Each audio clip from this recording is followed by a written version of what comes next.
Hey Sure and the others were dumbfounded. The violent Windblade Bear was also dumbfounded. Oh my god, this little girl is too strange. How could she conjure so many spiritual beasts?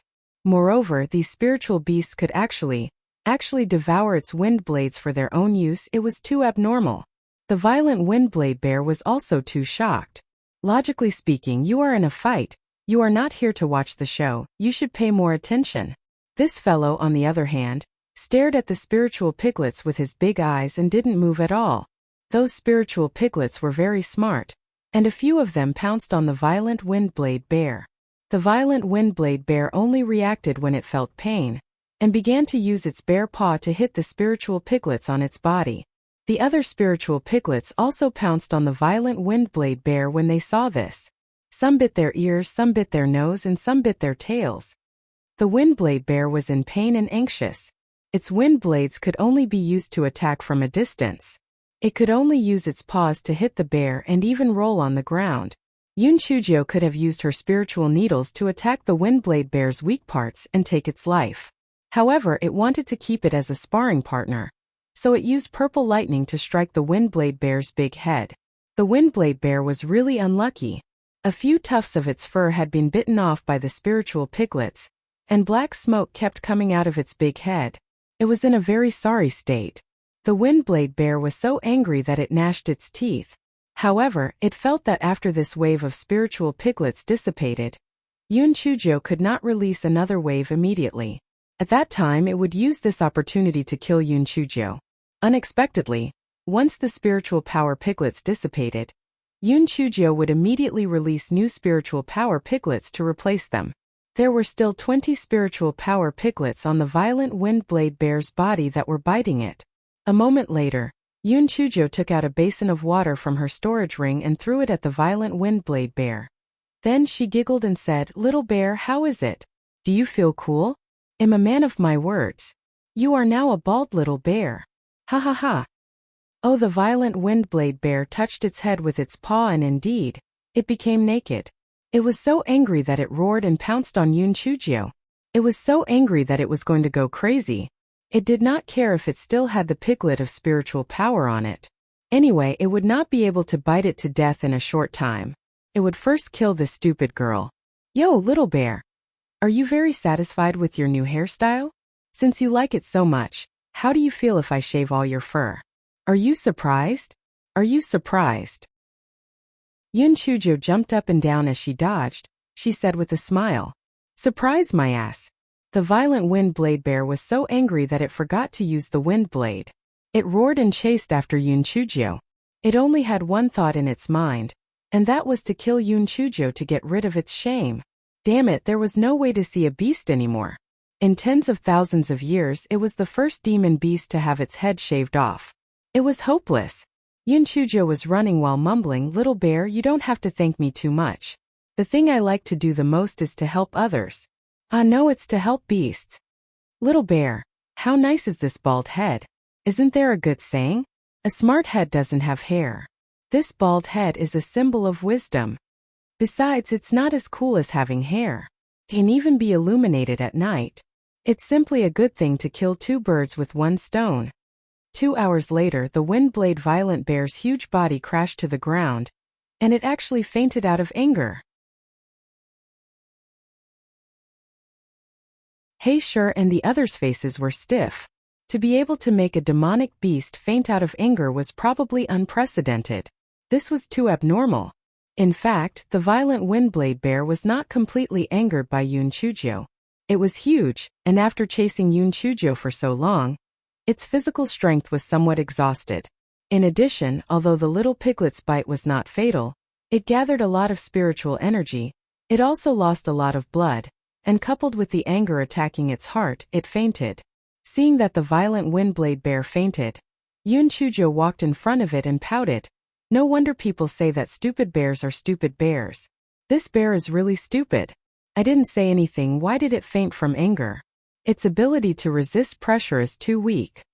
Hey Sure and the others lit a candle for the violent Windblade Bear. It could not escape from the little pervert's claws. After a while, the Windedge Bear woke up and saw Yun Chujio saying with a smile, "Little bear, come. Let's continue fighting for 300 rounds. The wind-edge bear remembered its bald head and looked at the spots on its body. It roared and pounced on Yun Chujio. The man and the bear started fighting again. This time, the wind-edge leopard bear had learned its lesson. When Yun Chujio released the piglet of spiritual power, it used the wind blade to hit and dodge at the same time to prevent the piglet of spiritual power from getting close to it. It thought that if that was the case, Yun Chujio would not be able to do anything to it. It did not expect Yun Chujio to have a small needle of spiritual power. Although the small needle of spiritual power was not enough to kill it, it would burn off a small tuft of its fur after it exploded. The wind blade bear saw that the fur on its body was becoming less and less, and it was on the verge of collapse. This bear does not want to run naked. This bear does not want to run naked. Another 2 hours passed, and the violent wind blade bear fainted on the ground again. This time it was even worse than the last time, with only 1/3 of its fur remaining. It was simply too horrible to look at. He Shi and the others silently made up their minds. They absolutely could not offend this little ancestor. This fellow was really too abnormal. After the violent windblade bear woke up this time, it did not pounce on Yun Chujio. Instead it staggered and turned around to run. It could not beat her, but it could not avoid her? This wretched girl was too perverted. If it continued to fight, the last bit of fur on its body would be burned away by her. Yun Chujio looked at its back and said faintly, "Little bear, I have a hair growth pill here. After applying it, I guarantee that you will grow a new body of fur in 3 days. Do you want it?" The violent windblade bear's heart sank into a painful dilemma.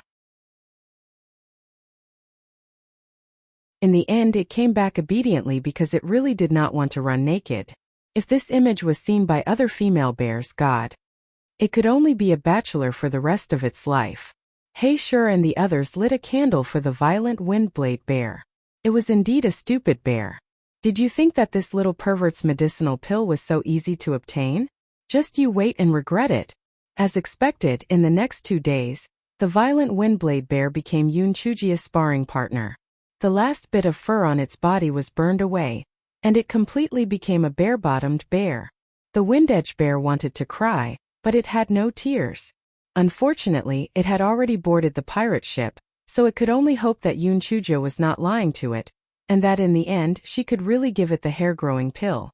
On the morning of the 3rd day, Yun Chujio took out 2 bottles of hair-growing pills and said to He Shi and the others, "You guys apply this hair-growing pill on the bear, or else it will be a waste of its clumsy hands." He Shi and the others felt as if their hearts were going to explode. Apply hair-growing pills on the violent windblade bear. Oh, what a joke! What if the violent windblade bear became violent and attacked them?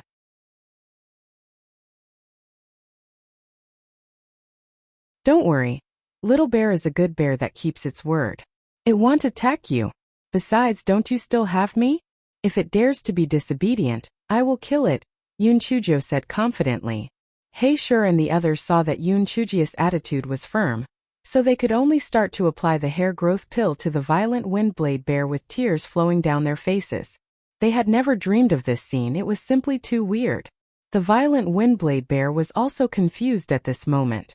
Demonic beasts instinctively rejected humans, not to mention letting people get so close to them. However, in order not to run naked, it could only endure it. Finally, He Shi and the others finished applying hair-growing pills. Their foreheads were covered in cold sweat. What a joke. This was similar to pulling teeth from a tiger's mouth. Only the little ancestor could make such an absurd decision. Then why did Yun Chujio do this? Firstly, it was rare for this fellow to have a conscience.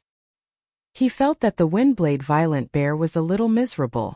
It was originally a majestic demonic beast, but now that it had been burned into a bare-bottomed bear by her, it was better to apply the hair growth pill on it.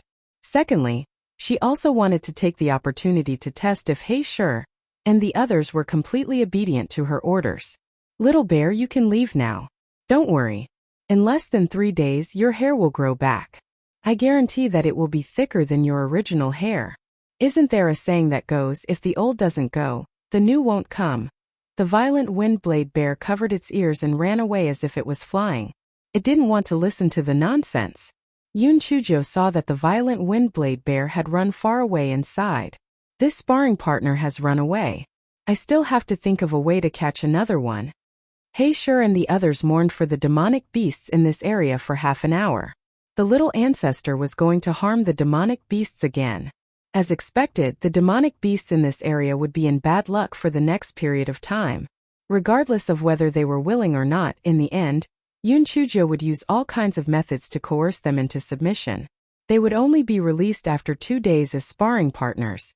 Heisher and the others were surprised to find that Yun Chujia's progress was extremely fast.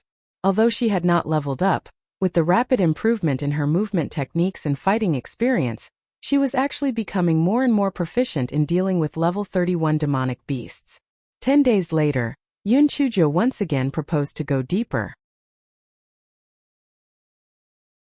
Heisher knew that it was useless to persuade her, so he could only fearfully go deeper into the depths of the depths of the depths of the depths of the depths of the depths of the depths of the depths of the depths. When Yun Chujo encountered the demonic beasts again, she no longer acted willfully.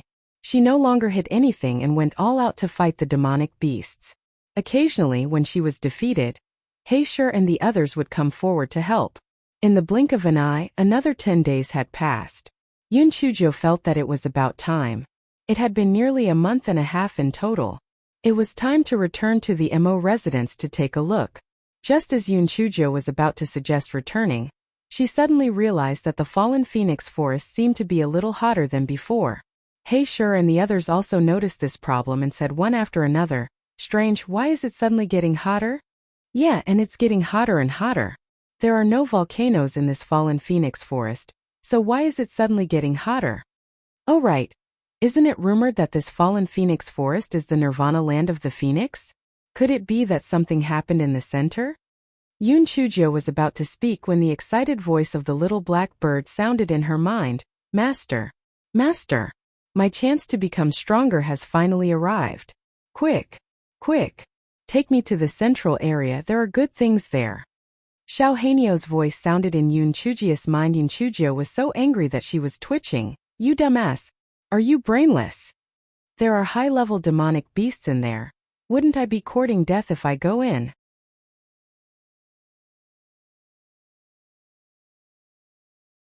"Master, you have the fire-repelling pearl on you, so you don't have to be afraid no matter how hot it is. Besides, don't you have the shadow escape talisman that the old fox gave you? Didn't you still have some time left last time? Let's go in secretly and run away immediately after stealing the things. It will definitely be fine." Xiao Hanio said anxiously. "Bullshit. There is only a total of 15 minutes left. I wouldn't be able to go in and come out in time even if I was flying legs." Yun Chujo was so angry that she kept twitching. Master, don't you still have a few hundred sacks of sudden rupture talismans? What's there to be afraid of? At most I'll just blow them up. Master, I've risked my life with you.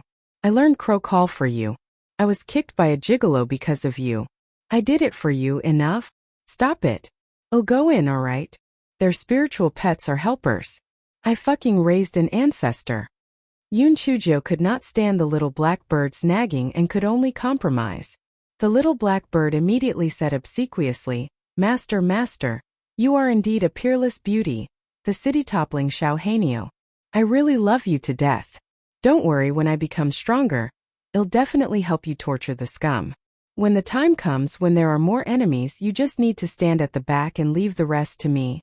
Hearing the little black bird's words, Yun Chujo felt a little more comfortable. It made sense.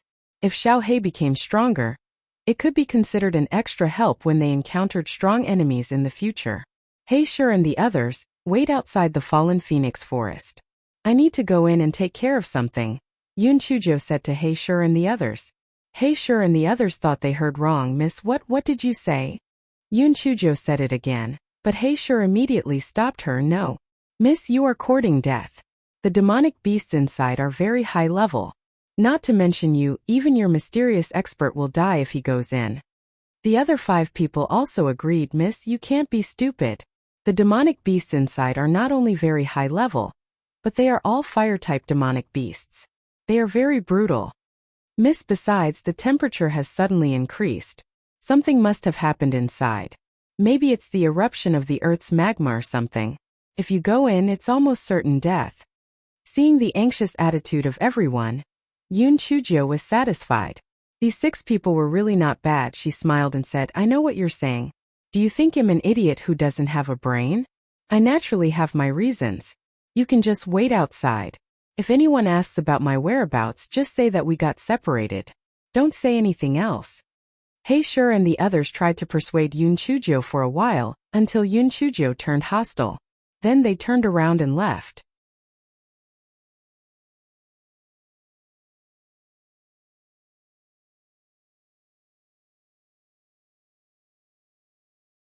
And Feng kept the talisman and accompanied Yoon Chujio to the depths of fallen phoenix forest. The deeper they went, the higher the temperature. And Feng's clothes were soaked in sweat, but Yoon Chujio was fine. Occasionally, she was in the mood to pick wild fruits and eat them. And Feng could not help but curse in his heart. Evildoers were indeed evildoers. Little lunatic, I'll give you something good.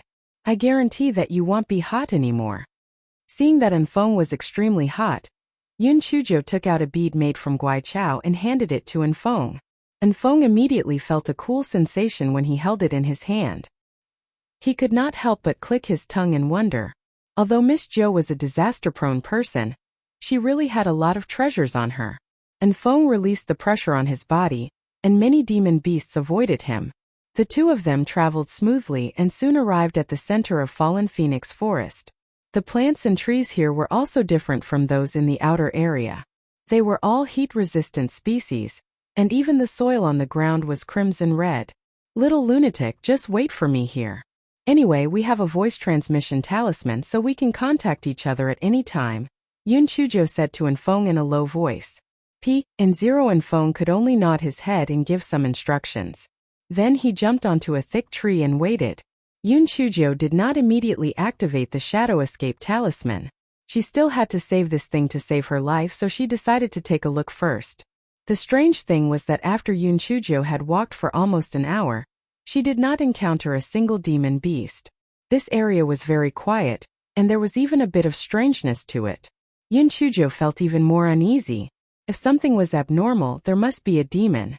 Something must have happened, and it might be related to the thing that Xiaohei was looking for. After walking for a while, there were faint roars of beasts and cries of demonic birds. Moreover, there were quite a number of them. Could it be that the demonic beasts and demonic birds had gathered together? Were they having a meeting? Yoon Chujio was even more cautious. Finally, she saw many demonic beasts gathered in front of her through the gaps in the trees. There were also many demonic birds on the branches. Yoon Chujio suddenly remembered a very important question. She scolded Xiaohei, "Xiaohei, you idiot! The shadow escape talisman is only useful for demonic beasts below level 37. The demonic beasts here are definitely more than level 37. What's the use of this damn thing?" Xiaohei was scolded until it shrunk its neck. It rolled its bean-like eyes and said, "Master, I was indeed careless in this matter. However, you are such a smart person. How can you use the shadow escape talisman? As long as you use your intelligence, you will definitely be safe and sound. Master, I believe in you." Bah! Flattery is useless. Is the thing inside really important to you? It is very, very important. Obtaining that thing is equivalent to me cultivating for at least 1,000 years, Xiaohei said seriously. Alright, since that's the case, I'll go all out. If I die, you won't be able to recover either. Yoon Chujio gritted her teeth and said, "The scourge lives for 10,000 years. Master, you'll definitely be fine." Xiaohei flapped its short wings and said obsequiously, "Get lost." Yoon Chujio blinked her eyes and no longer deliberately hit her figure. She swaggered forward. Soon some demonic birds and beasts noticed Yoon Chujio, but for some reason they did not attack Yoon Chujio. Yoon Chujio's heart skipped a beat, and she continued to hop forward. One after another the demonic birds and beasts issued warnings, but Yoon Chujio continued to hop forward as if she did not hear them. Finally, Yoon Chujio walked to the front of the group of demonic beasts and widened her eyes in surprise.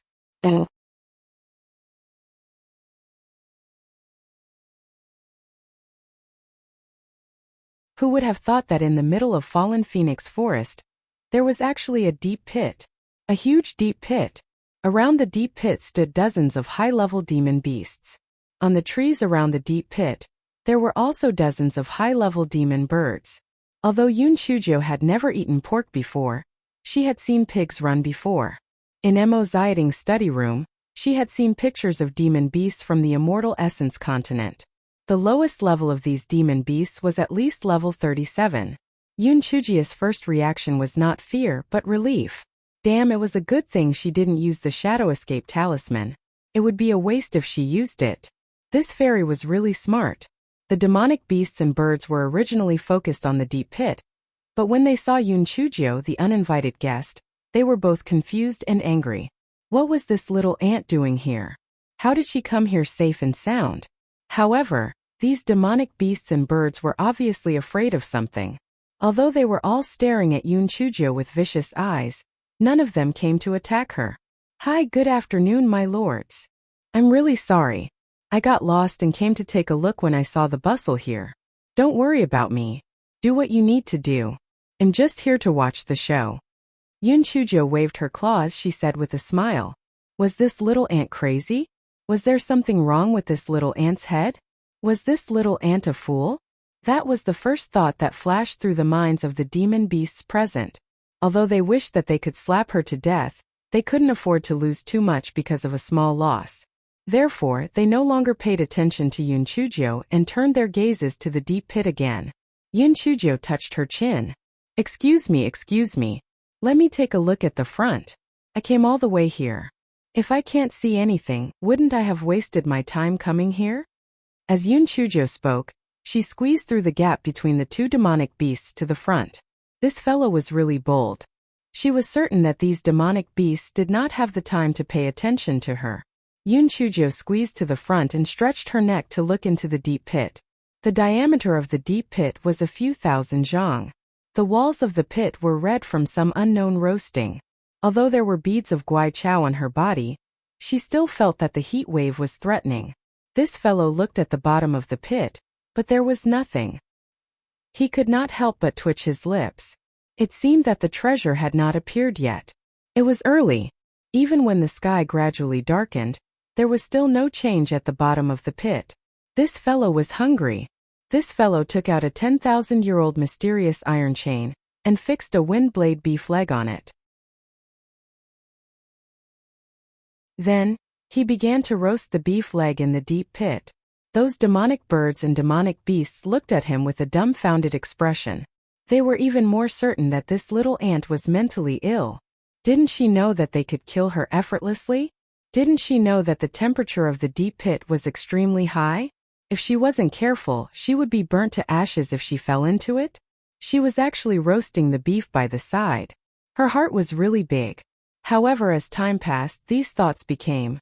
It wasn't like she had never eaten this wind blade beef before.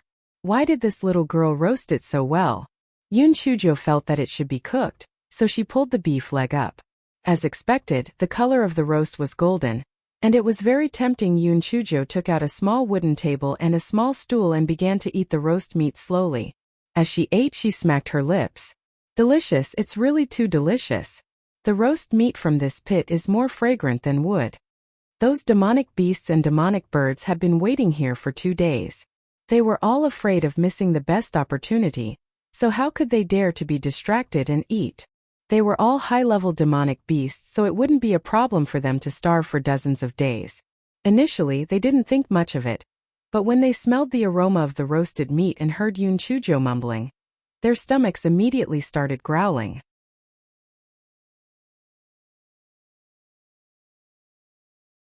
These demonic beasts all had some captured demonic beast corpses in their own space. Some of them couldn't help but start eating as well. Some of them took the lead.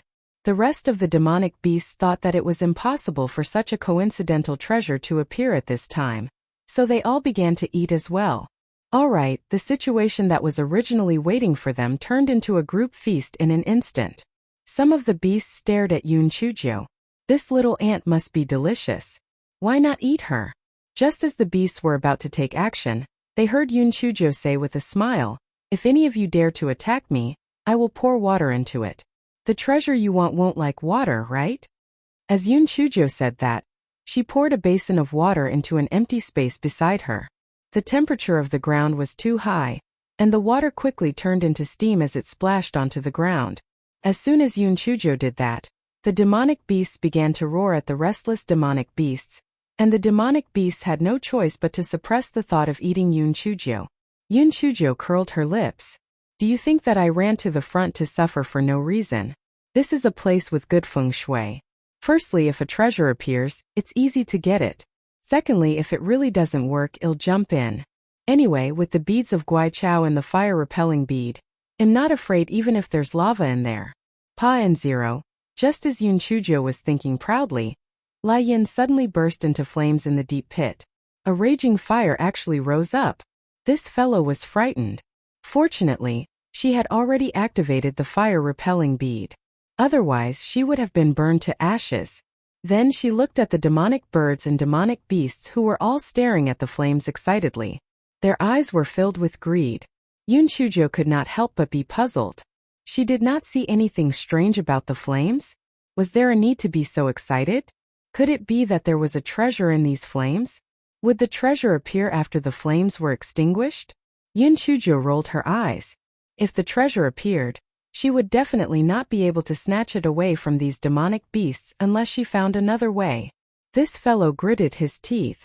Since he had the fire-repelling pearl on him, he was not afraid of the flames. Since that was the case, he would go into the flames. That way, he would be able to gain the upper hand. Yes, that was the plan. Thinking of this, Yun Chujo summoned the chopping board and jumped into the deep pit. The demonic beasts were stunned. There was indeed something wrong with this little girl's head. She actually jumped into the fire to commit suicide. Yun Chujo stood on the chopping board and kept falling. Finally, she landed at the bottom of the deep pit. Xiao Hanyo couldn't wait to get out of the spiritual beast bag. So Yun Chujo let it out. Master, it's that bead. Ha ha ha. I was right. There really is an ancient phoenix's nirvana bead here. Xiao Hanyo said excitedly. Yun Chujo was so angry that she grabbed its short wings. You idiot. You were wrong. If this wasn't some bullshit nirvana pearl, wouldn't I have risked my life for nothing? Xiao Hanyo blinked her eyes guiltily. Master, I didn't guess wrong. Let's settle the score in the future. Wait until I swallow that pearl first. Although Yun Chujo wished that she could give Xiao Hanyo a good beating, she also knew that now was not the time to settle the score. So she asked, what exactly is that bullshit nirvana bead? What is its use? Master, when an adult phoenix is bathing in fire for nirvana, the surrounding soil will be roasted by the nirvana fire. The soil will absorb part of the nirvana chi, and after tens of thousands of years of absorbing the spiritual chi, it will produce a nirvana bead. Xiao Hanyo said excitedly. After the fire-type demon beast swallowed the nirvana pearl, it would be extremely beneficial to its cultivation. Even if it was in a place without spiritual chi, it could still rely on the fire spiritual chi and the nirvana pearl to cultivate.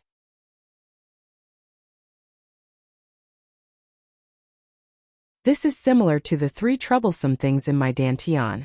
Are you sure this bead won't be like them? Yun Chujo asked Xiao Hanyo worriedly. It won't be. The nirvana bead contains the fire of the phoenix. It's impossible for it to produce a weapon spirit, Xiao Hanyo said proudly while glaring at Qi Ling. Then how do you get that pearl? Do you want me to throw you out? Yun Chujo picked up Xiao Hanyo's short wings with ill intentions. Xiao Hanyo shook its head like a rattledrum. What a joke. If it wanted to get out, it would have to become a bald chicken. Master, put me down. I will form a seal to lure the nirvana pearl over and swallow it. Yun Chujo pouted and released Xiao Hanyo's short wings. Xiao Hanyo began to form a seal with its wings. It even made an obscure sound. As Xiao Hanyo formed seals and chanted, a bright red bead flew towards Xiao Hanyo from within the flames. Xiao Hanyo swallowed the bead in one gulp. As the bead was swallowed by Xiao Hanyo, the flames in the deep pit gradually began to extinguish. Yun Chujo now faced a serious problem. How was she going to face those high-level demon beasts that were eyeing her like a tiger eyeing its prey? Could it be that the nirvana bead was swallowed by my spiritual pet, and all of you should wash up and sleep? Yun Chujo felt that the matter was a little tricky. It seemed that she could only rely on her eloquent tongue to fool them. Thinking of this, Yun Chujo looked at Xiao Hanyo. There was nothing unusual about Xiao Hanyo.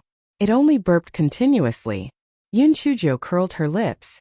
She was not afraid of settling accounts. She would deal with you when she went back.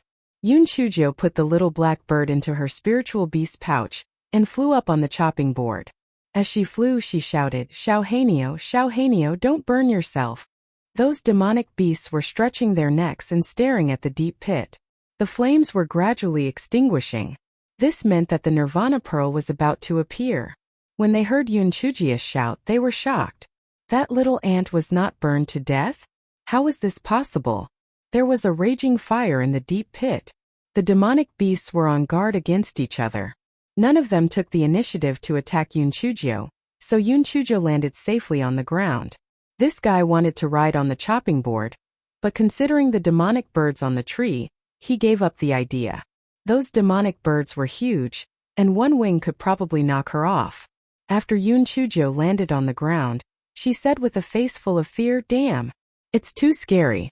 There's a red bead in the pit, and it almost burned me to death. When the demonic beasts heard the red bead, they immediately looked at the bottom of the pit. They looked for a long time but did not see the so-called red bead. Many demonic beasts roared at Yun Chujo, full of warning. Yun Chujo spread her hands. Why are you staring at me? The red bead was taken away by a strange-looking demonic beast. Right, it dug a hole at the bottom of the pit. Let me think. The demonic beast had red fur all over its body, and it looked similar to the fire-breathing panther.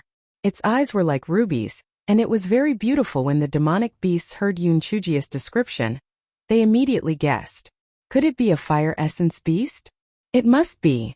Only fire spirit beasts could withstand the high temperature below, and they were good at digging holes. However, there were still many demonic beasts that looked suspiciously at Yun Chujo. This little girl was even more suspicious. Perhaps she was a thief shouting to catch a thief. The demonic beasts all roared at Yun Chujo with warning. The meaning was self-evident. That was to hand over the Nirvana pearl, or else kill her.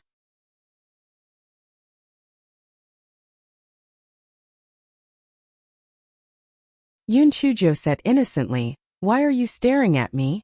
Are you suspecting that I stole that pearl? I don't lack money. What use do I have for that broken pearl? The demonic beasts thought that it made sense. That pearl could only be absorbed by fire-type demonic beasts, so it was indeed useless to this little ant. Everyone, you might as well go down and take a look if you want to interrogate me. Maybe that monster didn't run far. Yun Chujo said loudly. One of the demonic birds heard her words and flapped its wings and flew down to the bottom of the pit. The other demonic birds were afraid that the demonic bird would beat them to it, so they also flew down one after another. The space at the bottom of the pit was limited. These demonic birds kept colliding with each other. The Nirvana bead didn't notice it, but a few of the demonic birds started fighting. They kept making angry cries, and a layer of bird feathers fell from the bottom of the pit. Yun Chujo secretly looked at the surrounding trees. She thought that with so many demonic birds, she could take the opportunity to escape on the chopping board. She did not expect that there were still a few demonic birds that did not move at all, staring at her coldly. Yun Chujo could not help but curse in her heart. Damn it, the remaining few were all at level 40. Indeed, the higher the spiritual power of the demonic beasts, the smarter they were. How could they escape? Although some demon beasts were deceived by Yun Chujo, there were still quite a number of demon beasts staring at Yun Chujo. They all felt that the Nirvana pearl was most likely taken by this little ant. The reason why they did not make a move was because they were afraid of other demon beasts. They were all observing the situation. Therefore, although Yun Chujo was temporarily safe, it was almost impossible for her to leave this place. Yun Chujo used the tactic of not moving when the enemy didn't move. Not only did she not run away, she even lazily took out a chair and sat there. She crossed her legs and slowly said, Usually, it is very difficult to see so many high-level demonic beasts. Today I have really learned a lot. I have nothing else to do for the time being. I will stay here and wait for you to catch the thief who stole the bead to prove my innocence. When the demon beasts saw Yun Chujo saying this, they were also a little uncertain. If the Nirvana bead was taken by this little ant, shouldn't she run away quickly? How could she be so calm? Could it be that the fire essence beast really stole the Nirvana bead? The demon beasts fighting below finally flew up and chirped. It meant that there was no trace of the fire essence beast below. A wild explosive bull could not hold back its anger. It walked in front of Yun Chujio and stomped on the ground with its huge hooves. A crack instantly appeared on the ground. It was obviously warning Yun Chujio. Yun Chujio sneered in her heart. These demonic beasts were on guard against each other. As long as she did not run away, no demonic beasts would dare to really attack her. Therefore, she glanced at the wild explosive bull. Sir Bull, it won't help even if you stomp this place down. It's not like I took the bead. How can I give you a bead? The wild bull roared a few times and raised its front hooves as if it wanted to step on Yun Chujio. Yun Chujio didn't move at all and looked as if she could do whatever she wanted. The wild bull was at its wits' end. It grunted a few times and retreated in embarrassment. Yun Chujio was very proud. Little girl, let's just waste time. Sooner or later I will find a chance to escape. Yun Chujio's pride didn't last more than 15 minutes before it was extinguished by the anxious cries of Xiao Hanyo. Master! Master! Let me out quickly. I'm going to spontaneously combust. If you don't let me out, Xiao Hong and the others will be burned to death.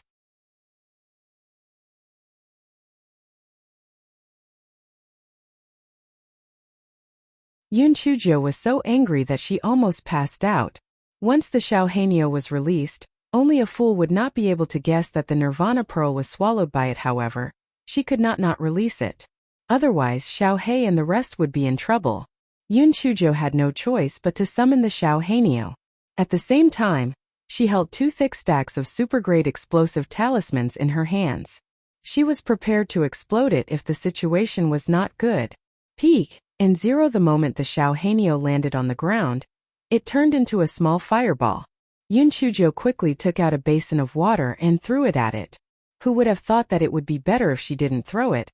But this small fireball had turned into a big fireball. Wah wah, it's burning this young master to death. Wah wah, my beautiful feathers are about to be burnt. Xiao Hanyo cried out in pain. You idiot, roll on the ground. Extinguish the fire. Yun Chujio saw that throwing water was useless and was helpless. She could only let Xiao Hanyo roll on the ground. As expected, Xiao Hanyo began to roll on the ground. Those demonic beasts were really unlucky. The fire on Xiao Hanyo's body was very strange. A demonic beast was only touched by a spark and was immediately burned. A moment later it turned into ashes. Those demonic beasts saw the situation and quickly scattered in all directions, afraid that Xiao Hanyo's fire would touch them. Yun Chujio's heart moved. This was a good opportunity to escape. Hence, she instructed Xiao Hanyo to roll outside, while she activated the fire-repelling pearl, and followed Xiao Hanyo to retreat. Yun Chujio could also see that although the Xiao Hanyo was very loud, the fire did not seem to be able to burn it to death. Otherwise, it would not have the time to worry about its feathers. Wherever the Xiao Hanyo went, the trees would be burned into ashes. At this moment, the demonic beasts were certain that the Nirvana Pearl was swallowed by the Xiao Hanyo. Each and every one of them cried out in hatred, but they were afraid of the flames on the Xiao Hanyo's body. They could only maintain a certain distance from the back and follow. As long as the flames on the Xiao Hanyo's body were extinguished, they would swallow the Xiao Hanyo in one gulp. What they were really afraid of came true. The flames on the Xiao Hanyo's body became smaller and smaller, and finally disappeared completely. Yun Chujio could not help but curse in her heart. This damned fire appeared when it shouldn't have appeared and disappeared when it shouldn't have. It was really too detestable. What should she do? Those demonic beasts would definitely not let Xiao Hanyo and her go. She wanted to escape, but those demonic beasts were very smart. Not only were there many demonic beasts following behind, there were also some demonic beasts that circled to the front and trapped Yun Chujio in the middle again. Yun Chujio was about to use the sudden rupture talisman to fight to the death, when she saw Xiao Hanyo's body suddenly grow bigger. Although its body was still covered in black feathers, there was an indescribable brilliance. There was also a kind of nobility that looked down on the world. Xiao Hanyo raised its neck and let out a loud cry towards the sky. Clang, clang, clang. The ancient records flashed in Yun Chujio's mind. A phoenix in flight and clang, clang, clang. Xiao He was really a phoenix. Those demonic beasts and demonic birds immediately felt a huge pressure. Xiao Hanio's noble bloodline had an absolute suppression on them. All the demonic beasts and demonic birds knelt on the ground, trembling as they bowed and submitted. It wasn't only the demonic beasts in the fallen phoenix forest that were like this. At the same time, almost all the demonic beasts in the entire immortal Yuan continent simultaneously knelt and bowed towards the fallen phoenix forest. The ancient divine beasts were the gods of all the demonic beasts in the world. This kind of reverence flowed in their blood. They had no other choice but to kneel and submit. At this moment, Yun Chuzhou only had 2 words to express her feelings. Awesome.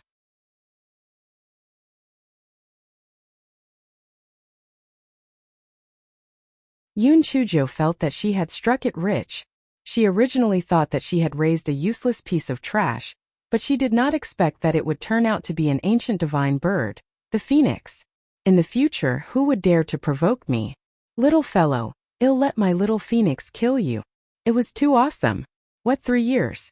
The little pretty boy's enemy was nothing to him. Once the little phoenix appeared, he would burn to death. Even if he did not burn him to death, he could still order all the demonic beasts to kill him.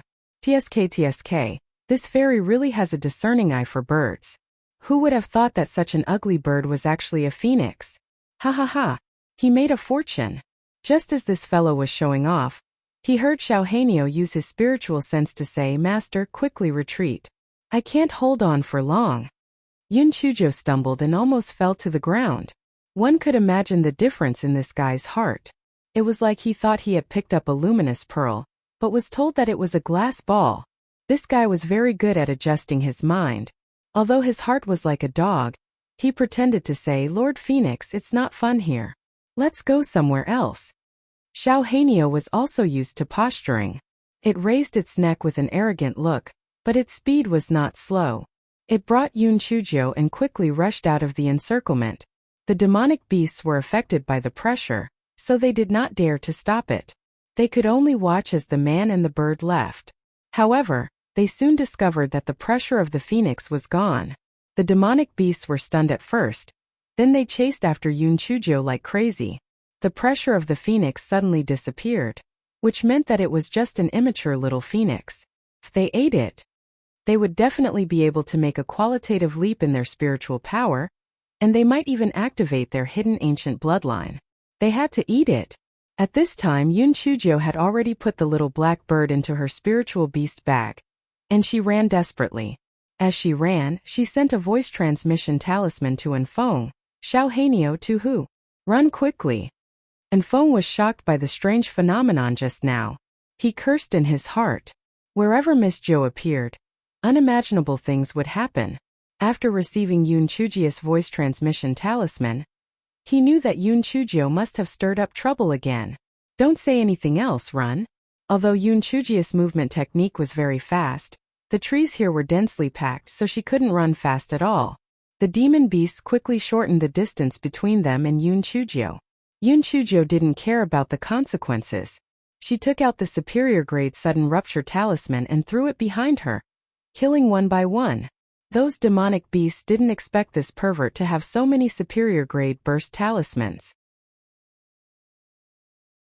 They were blasted until they cried out in pain. Although their bodies were strong, they were still blasted until they bled profusely. Yun Chuzhou stole a glance and couldn't help but curse in her heart. What the fuck? These demonic beasts' bodies were really strong.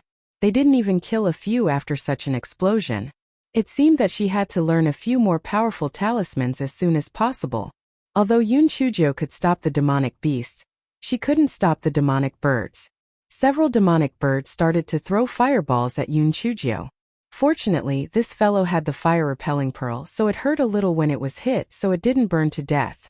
But in this way, the demonic beasts behind caught up. "Xiaohei, can you pretend to be a phoenix again?" "Master, I borrowed a trace of phoenix divine aura from the Nirvana pearl just now. Now that my divine aura is exhausted, I can't maintain the suppression of the phoenix anymore." Xiao Hanio said dejectedly. It also wanted to pretend for a while more, but it could only think about it.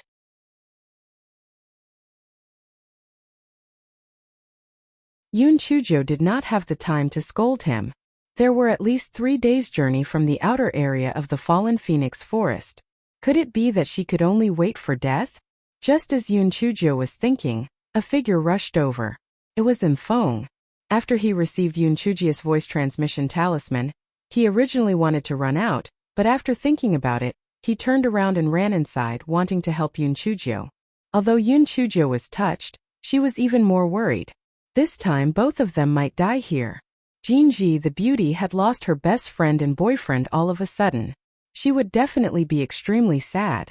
Xiao Hanyo was so angry that he was about to faint. What time was this? This heartless master was actually thinking about all these things.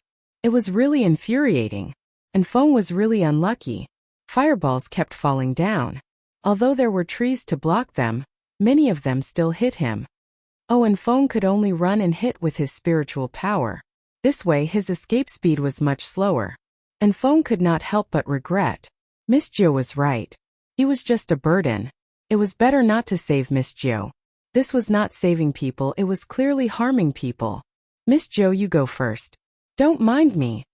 And Feng felt that if this continued, both of them would die. He might as well let Yun Chujo run first. Yun Chujo ignored him. Her brain was working quickly. How could she get out of the current predicament? Although the sudden rupture talisman could resist for a while, the effect would not be too good. There were too many demon beasts and there were also demon birds. Using puppets? It was still okay to use puppets to deal with demon beasts below level 37, but it was not enough to deal with these high-level demon beasts. Chili noodles? Stop bullshitting. These high-level demon beasts were huge in size, so the chili noodles would not be of much use. What should they do? Could they only wait for death? The demon beasts behind started to approach, and the demon birds kept circling on the top of the tree. They felt that Yun Chujo and Enfong had already become their possessions.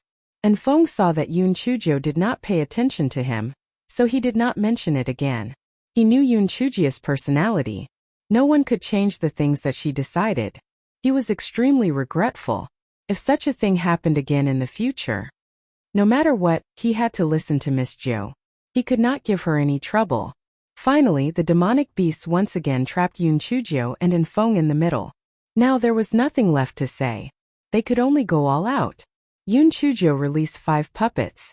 What chili noodles, pepper noodles, talismans, all the methods that could be used were used. Unfortunately, the difference in strength was too great. Moreover, the number of demon beasts was dozens of times more than them. Enfong was already heavily injured after only 15 minutes. Although Yun Chujo was not injured, it was clear that she could not hold on for long. Yun Chujo could not help but laugh at herself. Indeed, people die for money and birds die for food. If it were not for her greed, she would not have fallen into such a dangerous situation. She had really brought this upon herself.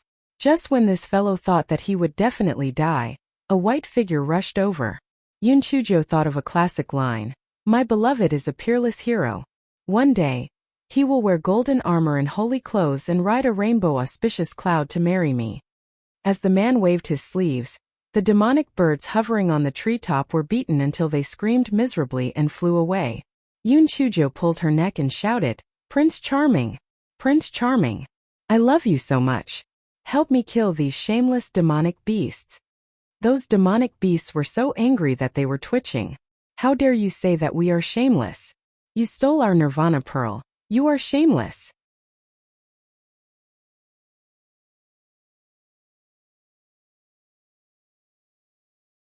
Enfong saw that it was D-Biming and finally heaved a sigh of relief.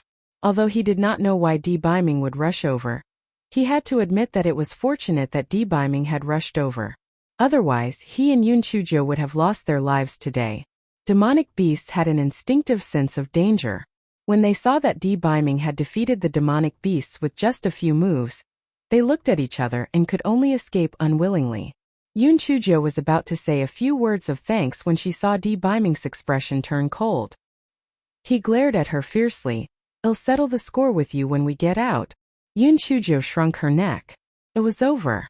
The pretty boy was angry, and Feng was even more miserable. He was already heavily injured.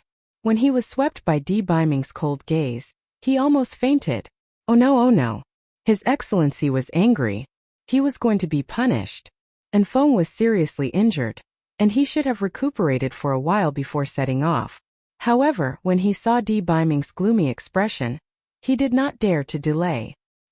He wished that he could grow wings and fly as fast as possible. Of course, there was an even worse case, and that was the Xiao Hanio. The anxiety in this fellow's heart could not be described with words. He was worried that his black-hearted master would settle the score in the future, and he was even more worried that Di Biming would tear him into pieces. Oh God, the bird's life was in danger. Di Biming walked at the front, his body emitting a cold aura. Wherever he passed by, the trees began to wither at a speed visible to the naked eye. It was obvious that he was injured by the murderous aura. Yun Chuzhou and Feng looked at each other, and they could not help but shrink their necks. The two of them did not even dare to make too much noise as they were afraid that Di Biming would take the opportunity to teach them a lesson. At this moment, the sky had already started to darken. Yun Chuzhou shamelessly went to Di Biming's side and said, "Prince Charming, it's already dark. Should we find a place to rest for the night?" Di Biming snorted coldly and ignored her as he continued to walk forward.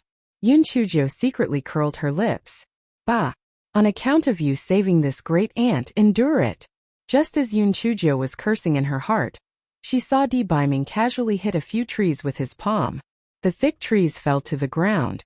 Yun Chuzhou secretly glared at Di Biming's back. Fuck! This pretty boy's temper was getting weirder and weirder. Why was he venting his anger on the trees? He didn't know how to take care of the environment at all. Bad review. Just as this guy was cursing in his heart, Di Biming turned around and snorted. "What are you still standing there for? Didn't you want to camp?" Yun Chuzhou was stunned and said flatteringly, "Prince Charming, I knew you were the best. So you brought these trees down to make room for camp." As he spoke, he took out a chair and placed it beside Di Biming. "Prince Charming, please sit down and rest. I will prepare dinner." Di Biming snorted and ignored her. However, he sat on the chair. And Feng fell to the ground with a thud. He had been walking for such a long time with his heavy injuries. It was almost killing him. He could finally rest. Yun Chuzhou started to prepare dinner. Actually, she did not need to prepare anything. There were all kinds of delicacies in this guy's storage ring. It filled the entire table. When they were eating, this guy was naturally very attentive. And Feng felt as if he had returned to the time when His Majesty and Miss Zhou first met. At that time, Miss Zhou was always so thick-skinned. Cough cough, she would cause trouble. Although Di Biming accepted Yun Chuzhou's attentive service, his face was still cold. Other than snorting coldly, he did not say a word to Yun Chuzhou.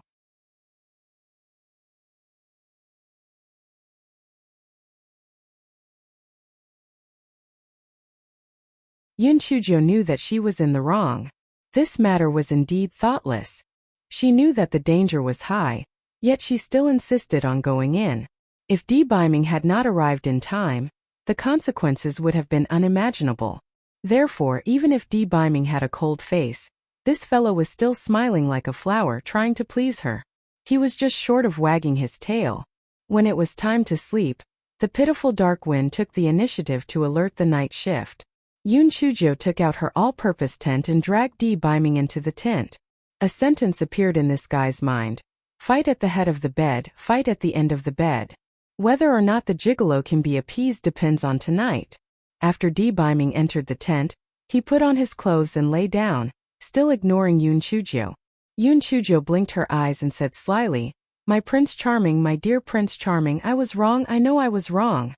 I shouldn't have listened to Xiao Hei's slanderous words and entered the dangerous place without caring about the danger. I won't dare to do it again next time." The little black bird in the spiritual beast bag almost fainted. "Master, you won't have any friends like this. You clearly know that the pretty boy is in a rage. If you sell me out like this, I will lose my life, okay?" As expected, Di Biming said coldly, "Well, deal with that stupid bird tomorrow. Black thing, do you think you're very powerful? Do you think that you're invincible just because of your sharp tongue and talisman seal? Do you think that you can play the Mo family in your hands and be unafraid of the difference in spiritual power levels? Do you think that you cannot cherish your own life just because Tian Dao did not kill you? Black thing, do you think that I will forgive you for anything you do because of my feelings for you? Do you know that if you really die like this, I can. Di Biming did not say the rest of his words, but the meaning was obvious. If Yun Chuzhou died, then what was the point of him living? Yun Chuzhou was stunned by Di Biming's series of questions. Her heart trembled. She thought about Di Biming's words and felt that it made sense. She had indeed been a little complacent these days. Although the reason why she went in today was partly due to Xiao Hanio's bewitching, but more importantly, it was because she was complacent. She felt that, so what if her spiritual power was low? Wasn't the Mo family still fooled by her? Didn't the Luo family still get destroyed by her? Not to mention, she even earned a huge amount of spirit stones. It was as if her IQ was on the line, and she had a sense of superiority. However, today, in front of those powerful demonic beasts, all of her schemes and tricks were useless.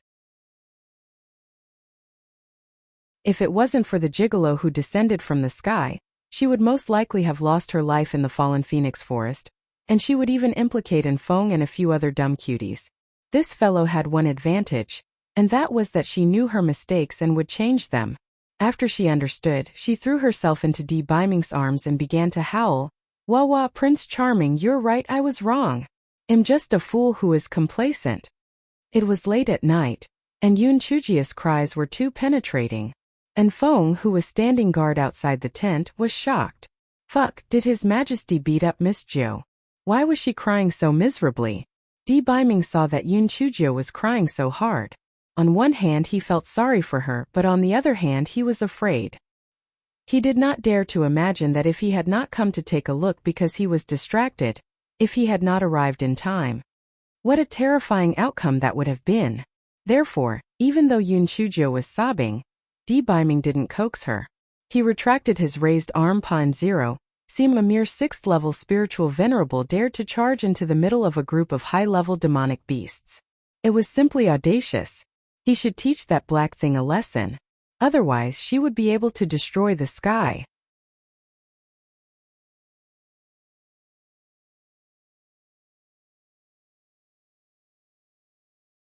At first, Yun Chujia was crying with sincerity.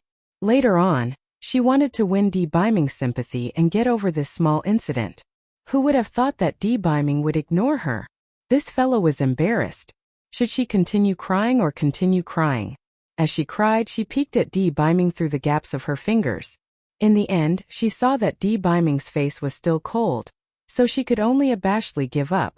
Fuck, I don't care anymore. I'll sleep first. I'll think of a way to coax the gigolo tomorrow. Just as Di Biming was hesitating whether he should coax Yun Chujio, he heard the crying stop abruptly. When he looked down, he realized that Yun Chujio was actually asleep. Di Biming shook his head and sighed. He kissed Yun Chujio's forehead and closed his eyes. The next morning, Yun Chujio opened her eyes. When she saw Di Biming's sleeping face beside her, her eyes started to become restless. Tsk, how could a gigolo be so charming? How could his eyelashes be so long? How could his nose be so good-looking? The more He Shinjo looked at him, the more she felt that she had good taste in picking boyfriends. However, when she thought about how she cried like that yesterday, Di Biming did not coax her. She could not help but feel a little angry. The more He Shinjo thought about it, the angrier she got. I really want to draw a little bastard on his face. This idea seems to be good. Thinking of this, she secretly took out a charcoal pen from her storage ring. Just as she was about to draw, she saw Di Biming's eyelids twitch. She was so scared that she jumped out of the tent like a rabbit. Di Biming had long woken up. He opened his eyes in confusion. He was very puzzled. Why did the black thing suddenly rush out? Could it be that it knew that it was wrong and was too ashamed to see him? Di Biming curled his lips. It seemed that teaching her a lesson was still effective. Otherwise, if he let her do whatever she wanted, she would get into trouble sooner or later. When Di Biming thought of this, he suddenly felt that his mood was very good. He stood up and left the tent.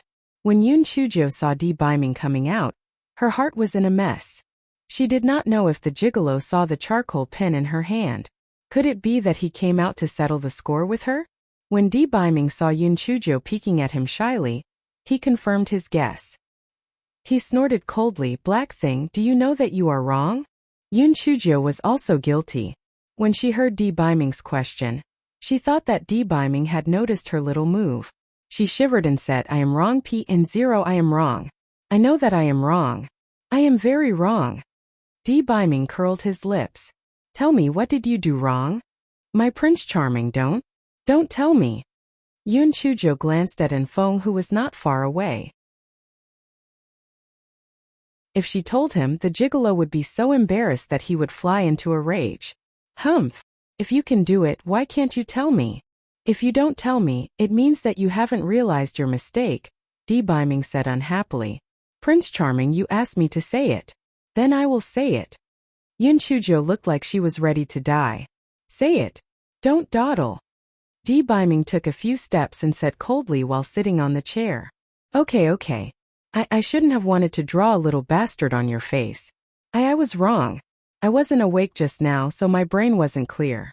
Please forgive me." Hei Shinjo said with her eyes closed. Bang! The poor lord collapsed on the ground, wishing that he could sew up Yoon Chujio's mouth.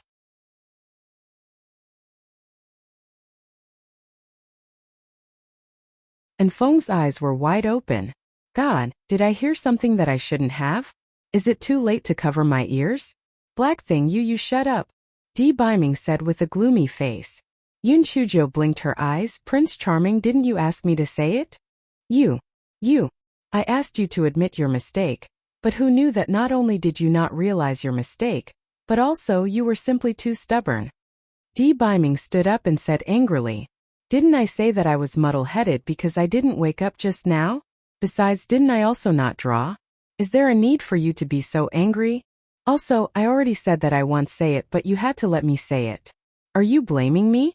Yoon Chujio had an innocent look on her face. She didn't say anything but insisted on saying it. After saying that, she turned hostile again. Was there something wrong with this gigolo? I asked you to admit your mistake of taking the risk to enter the core area of the forest. Who asked you to say such nonsense? Di Biming felt a little pain in his head. Yoon Chujio blinked her eyes and then covered her mouth. So she had misunderstood? She was so unlucky that she confessed. This guy regretted it. Especially when he saw Di Biming was so angry that he wanted to strangle her to death. He said guiltily, that Prince Charming, misunderstanding. This is all a misunderstanding. I will admit my mistake now. Under your guidance, I have fully realized my mistake. I shouldn't have been complacent just because I achieved a little result. I shouldn't have rushed to my death knowing that I was in danger. I was wrong. In the future, I will listen to my Prince Charming obediently and train hard. I will never be lazy. And I will never do such a risky thing. Hearing Yoon Chujio's words, Di Biming's expression softened a little. However, when he remembered what happened just now, his face turned gloomy again. Let's go. Don't. Prince Charming, we haven't even had breakfast yet. We are iron rice and steel. I am so hungry after not eating. Prince Charming, I am so hungry. Yoon Chujio grabbed Di Biming's arm and said pitifully. Di Biming really couldn't stand Yoon Chujio's coquettishness. He could only snort coldly, "It won't happen again. There won't be a next time. I promise." This guy silently gave himself a thumbs up. Damn, it wasn't easy. The gigolo was becoming more and more difficult to deal with. During breakfast, even though Yoon Chujio was very attentive, Di Biming's face still didn't look good. Yoon Chujio silently ridiculed him. Could it be that the gigolo's menopause had come early? This fellow thought of a good idea, which was to let Xiao Hanyo come out to share Di Biming's anger. After all, this fellow was the main culprit. Xiao Hanyo did not sleep last night because it was worried that Di Biming would not let it off easily.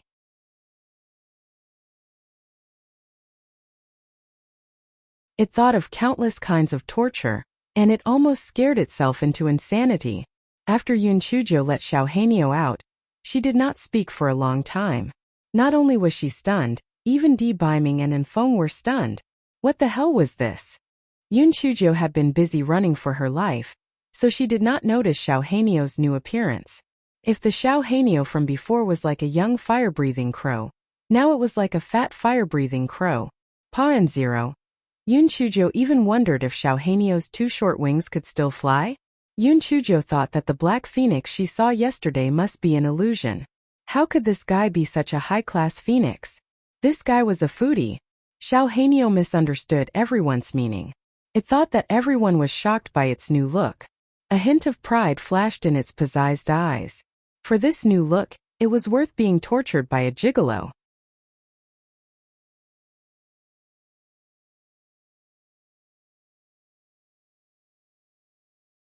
Ha ha ha. Ha ha ha. Xiaohei, are you swollen? Can you still fly? How can you be a phoenix like this? Don't tease me. Yun Chujo held her stomach and laughed maniacally. The corner of Di Biming's eyes twitched slightly. It was the first time he saw a bird that ate so fat. It was too ugly. Xiao Hanio was dumbfounded. It felt like it had received 10,000 critical hits. So what if it was fat? Did it eat your rice? Or did it drink your water? It was really bullying the bird.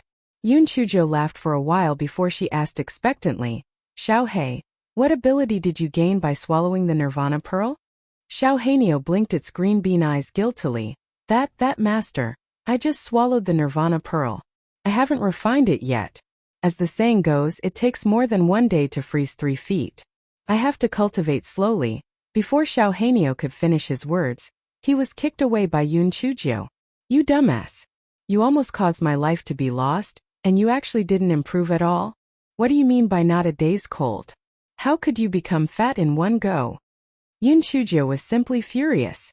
Xiao Hanio flapped its two short and fat wings desperately, and finally managed to fly to a crooked tree. It tried to defend itself with a guilty conscience. Master, I am so fat because I swallowed the Nirvana pearl. After I digest the Nirvana pearl, I will naturally lose weight. Master, believe me, I will work hard to cultivate in the future. One day, I will definitely soar to the sky. PN0 PFFT. Soar to the sky. I think you are shameless. Yun Chujo originally thought that she had taken such a big risk. Xiao Hanio would add some awesome skills, but she did not expect it to be a futile effort. One could imagine how depressed she was. Di Biming raised his hand, and the Xiao Hanio fell to the ground uncontrollably. Di Biming stared at it coldly, and the Xiao Hanio trembled in fear. It's over, the demon star would not really want to kill it, right? I warned you, since you're with the black thing, don't have any other thoughts. Looks like you don't have a long memory. Di Biming took 2 steps forward and stood in front of the little black bird. Xiao Hanio was so scared that it almost fainted. With a trembling voice it shouted, I just want to become stronger. I really don't have any other thoughts. The Nirvana pearl is too important to our Phoenix clan. Otherwise I wouldn't be so eager to get it. Master! Master! Help! Xiao Hanio was really afraid because it felt that Di Biming really wanted to kill it at this moment. Prince Charming, Xiaohei. Yun Chujo couldn't bear it and wanted to ask for mercy. Shut up. What's the use of keeping such a trash? Kill it and I will help you find a new spiritual pet. I guarantee it will be 10,000 times stronger than this trash. Di Biming said coldly and raised his right hand. I am useful. I am useful. I can use the Nirvana fire. Xiao Hanio saw that Di Biming had raised his hand and did not dare to hide it anymore, so he quickly said. Di Biming sneered. Since you can use the Nirvana fire, why didn't you tell me when little Joe asked you just now? It is even worse to have such a sneaky spiritual pet. Xiao Hanio knew that only Yun Chujo could save it now, so he used 2 short wings to wrap around Yun Chuji's ankle. It howled, Master! Master! I didn't mean to hide it. This Nirvana fire can only be used by an adult phoenix. Once I use it I will fall into a coma. That's why I didn't say anything. Master, I have risked my life with you. Am I the kind of bird that hides? If you are really in danger, let alone making me fall into a coma, I would be willing to die. Master, help!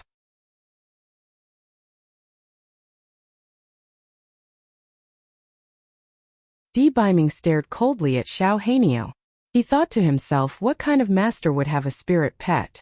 This ugly bird was as cunning as the black thing. It was full of evil intentions. Yun Chujo kicked Xiao Hanio away. What you say is better than what you sing. Get lost. Xiao Hanio was kicked onto the crooked tree again. This fellow knew that Yun Chujio saved it in disguise. He quickly shrunk his neck and did his best to reduce his presence. He was afraid that Debeiming would not let it go and really kill it. Oh, of course, Debeiming would not really kill Xiao Hanio. The reason why he did so was to give it and the other 3 dumb cuties a warning, so that they would not encourage Yun Chujio to cause trouble again. Debeiming looked at Xiao Hanio coldly and said indifferently, "Let's go." Yun Chujio quickly rushed to Debeiming's side and decided to use the best method to save that oolong's mistake. "Prince Charming, I realize that after not seeing you for a few days, you've become even more handsome." "Prince Charming, how can you be so charming? My little heart is about to jump out." "Prince Charming, if it weren't for the situation that didn't allow it, I would really like to write you a few love poems.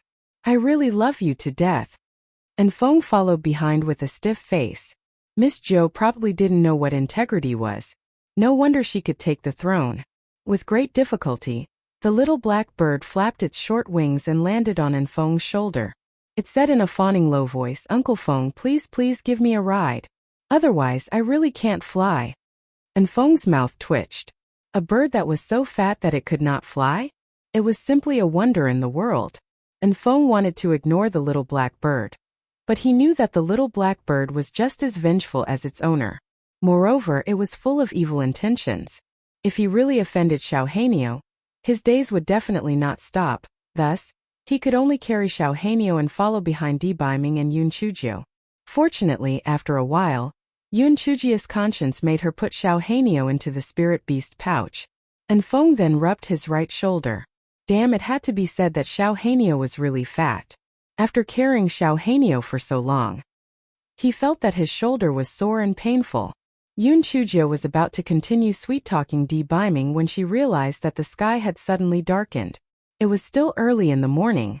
There could only be one reason for the sky to darken, and that was that she was about to break through. This guy was dancing with joy. "Idol, am going to be struck by lightning. Haha, am going to be struck by lightning. That's great." Debeiming and Feng's faces were stiff. The only person who could say that he was going to be struck by lightning so happily was probably this guy in front of them. "That's great.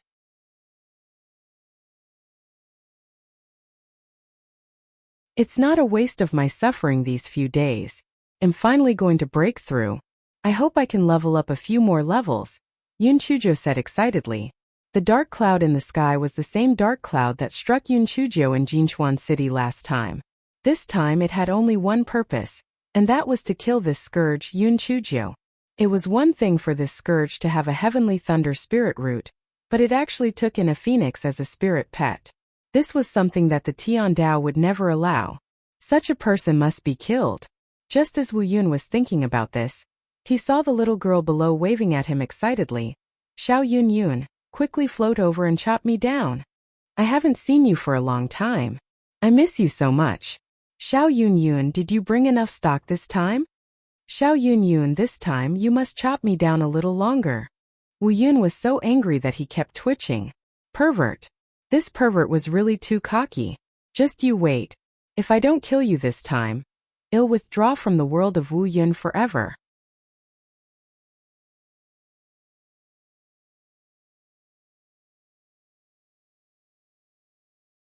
Boom, boom, boom. This time Wu Yun did not have any prelude. He immediately struck Yun Chujio to death. Wu Yun was struck for an hour.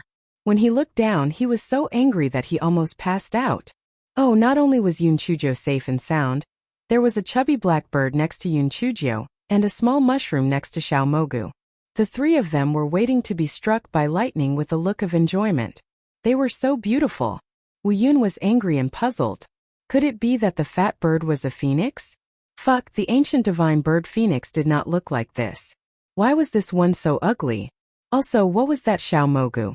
He seemed to have some impression of it. Why couldn't he remember it? Wu Yun gathered his strength again, and the heavenly lightning struck down once again. 2 hours, 4 hours, a total of 6 hours passed, but Yun Chujio was still alive and kicking. From time to time she would interact with Wu Yun, almost turning Wu Yun into a mushroom cloud. "I say, Xiao Mogu, it's been a few months, why haven't you made any progress at all? It's not that I'm criticizing you, but doesn't your dark cloud world have any test results? With you being so weak, I reckon it won't be long before you're eliminated to a low-grade continent, right? TSK. I'm an expert in hard work and leisure. You have to work hard. Yun Chujo felt that she was too cultured. She actually quoted a classic sentence. Quoting a classic should be what she said, right? Wu Yun was about to go crazy from anger. He kept hacking with all his might. Unfortunately, even when his thunder spirit energy was used up, the little devil was still alive and kicking. It seemed that he would be fine even if he hacked for another 4 hours. Wu Yun decided to take back what he said before. He still had to survive in the dark cloud world. He would leave such a monster to other clouds to hack at him. He did not want to see this monster anymore. It was too damaging to his pride and he could not live anymore. Wu Yun floated away without any hope. The sky turned clear in an instant. If the ground was not charred black, it would be as if nothing had happened before. Yun Chujo sat on the chopping board and pouted as she flew out of the pit. Beiming and Enfeng guessed that this guy might have broken through too few levels, so they were unhappy. Sure enough, Yun Chujo jumped down from the chopping board and said unhappily, "Damn it! This Wu Yun is too weak. The spiritual power in my Dantian is enough to level up 2 levels, but it didn't do anything. Damn it! Cultivating too fast is not a good thing. It's easy for your foundation to be unstable. You should consolidate your spiritual power and advance a few levels next time." Beiming comforted her. Yun Chujo sighed. Then it can only be like this. I can't catch a piece of Wu Yun and attack me. Beiming comforted her again.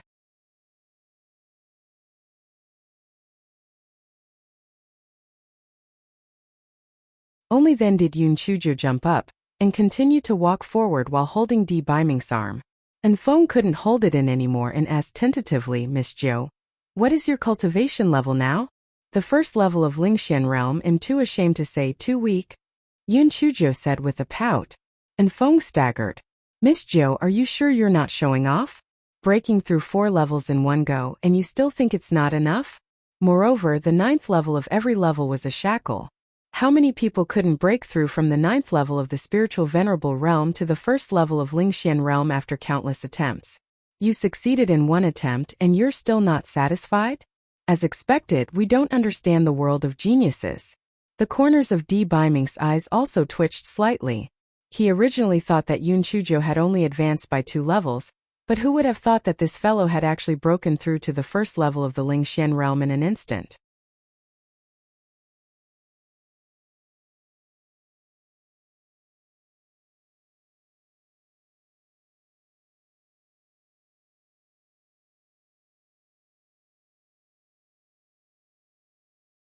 When they were almost at the edge of the fallen phoenix forest, Beiming stopped in his tracks. "Little Zhou, I'm leaving you. I know I'll definitely cultivate properly. I won't slack off and I won't do something stupid like going deep into danger again. Prince Charming, you have to protect yourself well. If you have any more scars on your body, it won't feel good to touch it." "Shut up." Beiming's ears were slightly red. The black thing's words sounded as if she had touched it before. Alright, she seemed to have touched it before. Enfeng saw that his honored master's ears were getting redder and redder. He sighed in his heart. They were all men who flirted with women, but when it came to his honored master, she was always being teased by Miss Zhou. "Honored master, can't you be a little more thick-skinned?" Alright, I won't say anymore. In short, you have to be more careful. You can go," Yun Chujo said with a smile. Beiming nodded and disappeared in a few flashes. Yun Chujo kicked the soil on the ground, feeling a little down. She had never found the feeling of separation so annoying in the past. Why did she feel so depressed now? She really wanted to cry. Enfeng saw that Yun Chujo was in a low mood, so he did not urge her. Instead, he stood aside and waited. Yun Chujia's self-adjustment ability was very strong. A moment later, she was fully recovered. Wasn't there a saying? The separation now was for the next reunion. She had to become stronger as soon as possible. This way, she could be together with the gigolo earlier. "Little lunatic, let's keep a distance.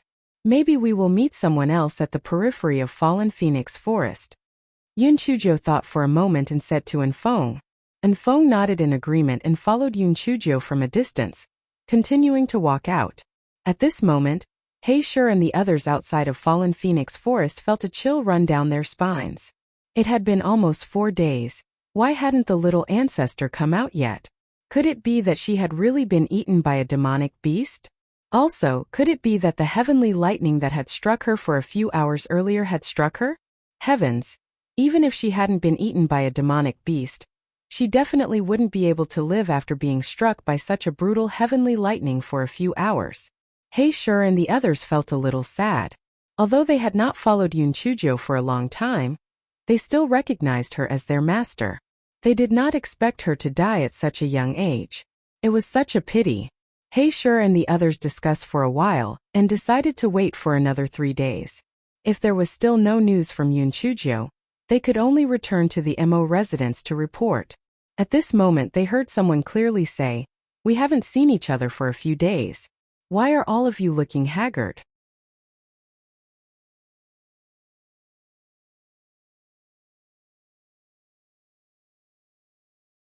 Heisher and the others looked at the person who spoke in surprise. If it wasn't the little ancestor, who was it? "Miss, you're back? That's great. We thought that you wouldn't be able to come back," Heisher said in surprise, even forgetting to use the honorific title. "I've said that I never do things that I'm not confident in. My life is very tough. Even the heavens wouldn't be able to kill me. Let's go back to Fengli City." This fellow selectively forgot about his shameful black history, he said proudly. Heisher and the others excitedly called out their flying spirit tools. The group boarded the flying spirit tools and headed straight for Fengli City. "Listen up, we've been training in the outer area of Fallen Phoenix Forest this time. Do you understand?" Yunchujo said seriously. Heisher and the others knew that she said this to avoid unnecessary trouble. They nodded one after another. "Yes, miss. We've been training in the outer area this time. The highest level of the demonic beasts you've killed is only level 27.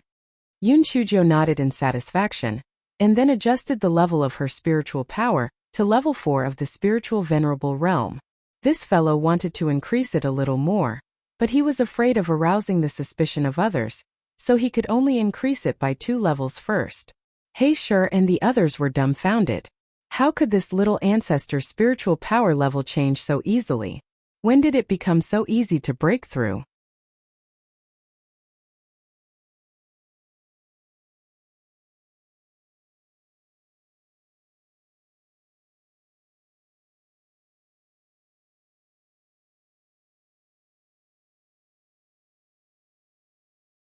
Although Heisher and the others were full of questions, they did not dare to ask. This little ancestor was simply unfathomable. It was better to be tactful. 2 hours later, the flying spirit tool arrived outside of Fengli City. Yunchujo brought Heisher and the others down from the flying spirit tool and entered Fengli City. The Luo family had been destroyed by the Mo family. Now the Mo family was the dominant family in Fengli City. In addition, it was said that Yunchujo was the most beloved granddaughter of the Mo family head. Therefore, along the way, many people bowed to greet Yunchujo. Yunchujo smiled in greeting. The onlookers felt that this Miss Feng Chao was very friendly and did not put on airs. As expected, she received a lot of good reviews. Heisher and the others followed behind with stiff faces. Their miss was most likely good at acting. Her acting was simply superb. Finally, the group returned to the Mo residence. Yunchujo hopped over to see Mo shouting, "Grandfather, grandfather, I'm back." "That's right. You have indeed improved. You should go back and rest now that you've just returned," Mo shouting said absent-mindedly. It was obvious that he had something on his mind. Yunchujo's heart skipped a beat. Did this old fox change his mind again? Logically speaking, it shouldn't be.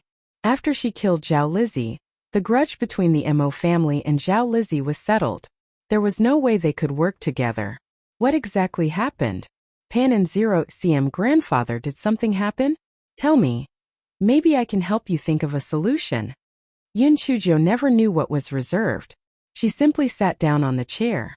Mo shouting glanced at Yunchujo and said after a moment of silence, "A few days ago, I received news that the Zhao family has already helped us solve the problem." Yunchujo knew that there were still conditions. The Zhao family would not help for no reason. As expected.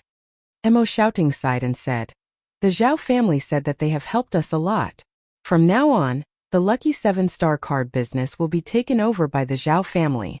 We are not allowed to run a similar business. What? Isn't this too shameless? What's the difference between this and robbery? Grandfather, are you willing to do this? Yun Chuzhou was furious. The Mo family was even more shameless than Mo shouting. Mo shouting sighed. A small arm can't beat a thigh. What can we do if we aren't willing to accept this? No matter what, the matter with the Zhao family has been resolved. Let's just pretend that we have never done business with the lucky 7-star card. Grandfather, even though you say that, the Mo family is so greedy. They won't make any other requests in the future, right? You'd better shut them up and make them promise that after they take over the business of the lucky 7-star card, they won't covet our other businesses.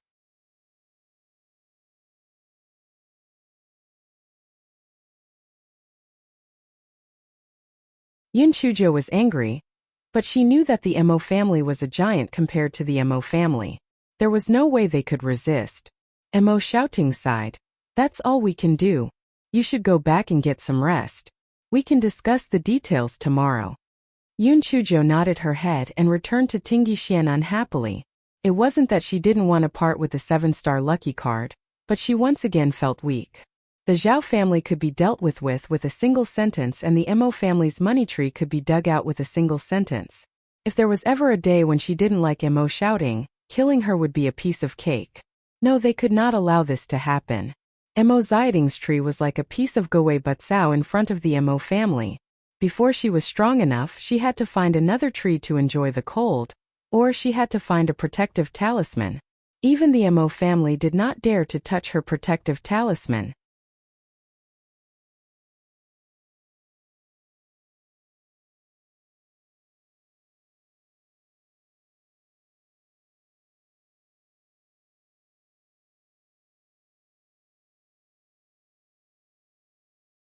When Mo Fangqin saw Yun Chuzhou return, she excitedly welcomed her.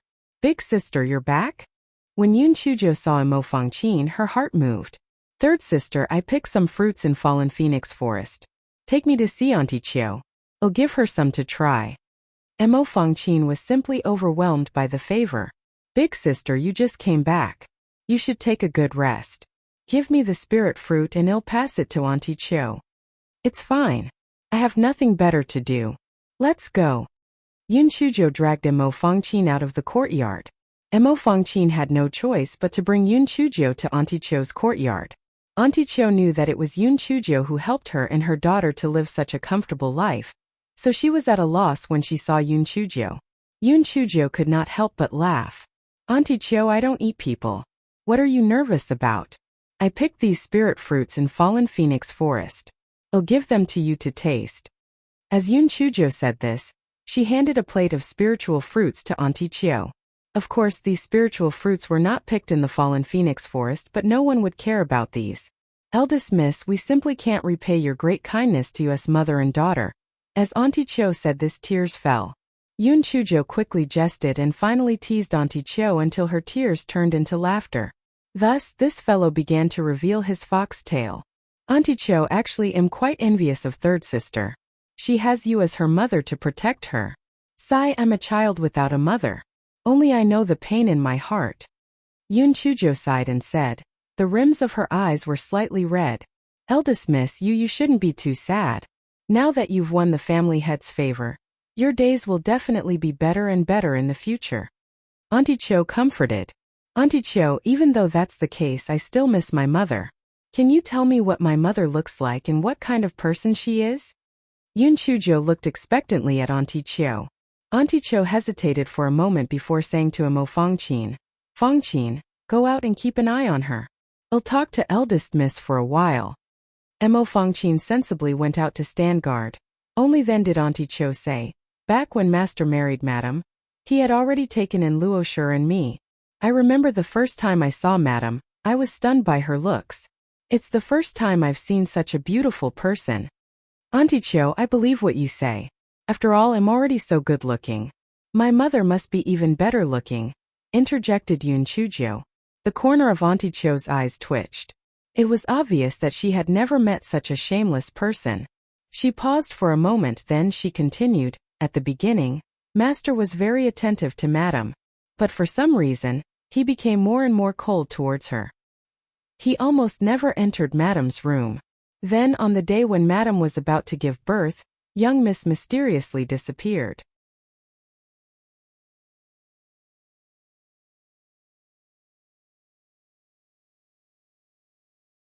Madame stayed in bed and passed away in less than a year." As Auntie Cho said this, her eyes turned slightly red. She could only sigh at the fact that a beautiful woman had a short life. Not only was the Yi family beautiful, but their spiritual power was also very high. They actually died without a sound. Yun Chujo blinked her eyes and then asked Auntie Cho, "What about my maternal family? My mother died and they didn't come to take a look?" Auntie Cho sighed and said, "I also heard that Madame's maternal family, the Yi family, is a first-class family in the Eastern continent. However, Madame's mother is only a concubine, so Madame's status in the Yi family is very ordinary. But even so, logically speaking, the old master should not be able to reach her. But for some reason, Madame's name was removed from the Yi family, and she ended up in Fengli City. The old master admires Madame's beauty, and I don't know what method he used to convince Madame to marry down." This chapter is a preview. If you want to see a faster and more up-to-date chapter, please visit for more content.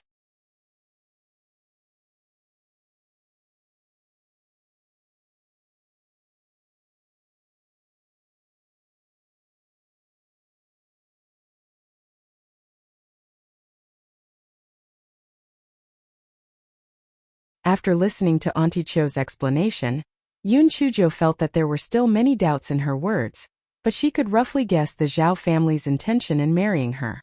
Although the Yi family had removed her mother's name, she might one day be recognized by the Yi family as her granddaughter. If she could really be related to the Yi family, then the Zhao family would have a meteoric rise. One had to know that the Yi family was a first-class family in the Eastern continent, while the Mo family and the Ben family were just barely third-class families. As for why the Mo family did not have any plans for her, it was probably because they were guilty of something and were afraid that the Yi family would look for the cause of the Yi family's death. "Auntie Cho, may I know my mother's name?"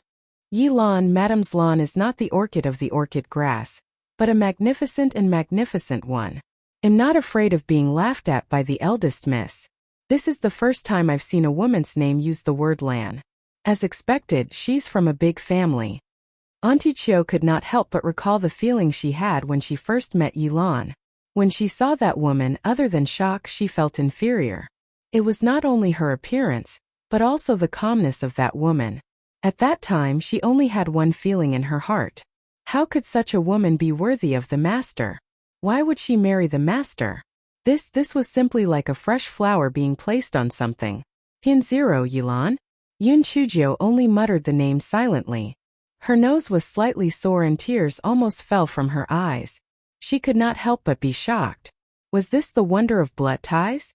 However, how could a woman with such a famous name be willing to be the wife of a good-for-nothing snack? Yun Chujo was puzzled and asked again, "Auntie Cho, then how did I disappear? Logically speaking, my mother should have given birth to me in the Mo residence's old residence, right? There are many guards. How could I disappear for no reason?" "Well, I'm not too sure about the details. It's just that I remember the day when my wife gave birth. It was supposed to be a sunny day, but then there was suddenly lightning and thunder, and then I heard that you had gone missing." Lightning and thunder? Could it be that this body had also been struck by lightning to the Qingxian continent? What was going on with the seed of the Guai Chao? The more Yun Chujo thought about it, the more she felt that things were not as simple as she had thought.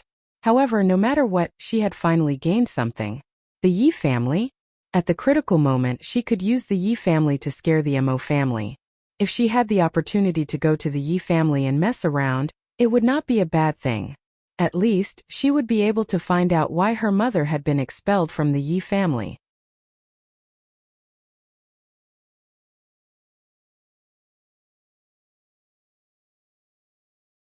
If someone had framed her, then she would let them die together with her mother. "Auntie Cho, where is my mother's grave? I have time to pay my respects." This. Auntie Cho wanted to say something but hesitated. It was obvious that she could not say it out loud. Yun Chujia's eyes darkened.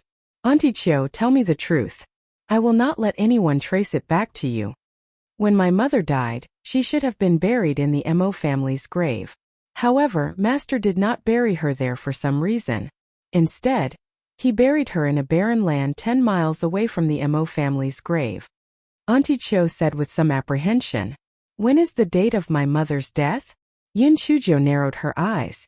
Emochung, very good. We are not afraid to settle our scores. Let's wait and see.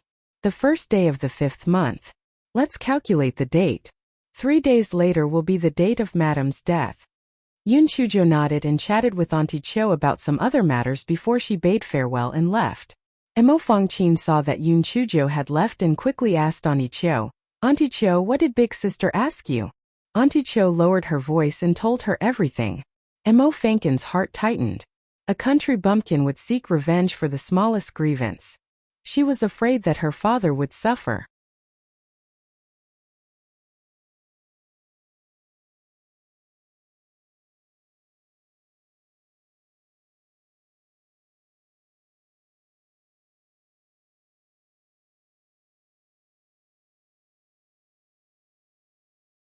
The next morning, Yun Chujio arrived at Mo Ziding's study room. Mo Shouting was shocked when he saw Yun Chujio. Yun Chujio's eyes were red and swollen. It was obvious that she had cried. Fang Chao, what happened to you? Grandfather, I had a dream last night. I dreamt of my mother, and she blamed me for not visiting her after returning for so long. I woke up and cried out loud. I was so unfilial. Grandfather, where is my mother's grave? I'll take some paper money tomorrow to pay my respects. Yun Chujio said as she began to cry. Mo Ziding's eyes flickered. He sighed. Fang Chao, there are some things that you may not know about since you just returned. When your mother passed away, she said that you were missing and that she didn't have the face to be buried in the Mo family's grave. So we had no choice but to respect her wishes and bury her not too far from the Mo family's grave. This way, we won't go against her wishes and it will be easier for us to take care of her. Grandfather, since this is my mother's last wish, let's just do as she says. I heard that the day after tomorrow will be the anniversary of my mother's death. I want to pay my respects. Yun Chujio laughed coldly in her heart. This old fox was really good with words. He had simply buried her in the wilderness, yet he spoke in such a dignified manner. No wonder his 3 sons were so useless. It turned out he was the only one who had his eyes on him. Mo Shouting naturally couldn't stop him, so he said, I'll get someone to prepare the sacrifice. When the time comes, you can go and pay your respects. Yun Chujio chatted with Mo Shouting for a while longer before she turned around and left Mo Ziding's study room. Mo Shouting thought for a while before he called housekeeper He-in. Immediately arrange for someone to clean up the Yi family's grave. If there's anything wrong, fix it. Yes. That afternoon, manager He ran into Mo Ziding's study room sweating profusely. Master, something's wrong. Something's happened. Mo Ziding's heart tightened. What happened? Madam Yes' grave was secretly dug out. When we rushed over, we only found a collapsed tombstone and even the coffin was missing. I've ordered someone to stand guard on the spot. Master, what should we do next? Mo Shouting couldn't help but frown. But this wasn't surprising. The Yi family's grave was a solitary one and no one was guarding it. So, it was only natural that there would be people coveting the treasures inside. That was why they dug up the grave. Immediately buy a coffin and bury it inside. Keep this a secret and don't let Fang Chao find out, Mo Shouting said after a moment of silence. Yes. Housekeeper He immediately led his men to the coffin shop and bought a coffin before rushing to the Yi family's grave. Housekeeper He took out an empty coffin and was about to bury it when he heard a cold snort.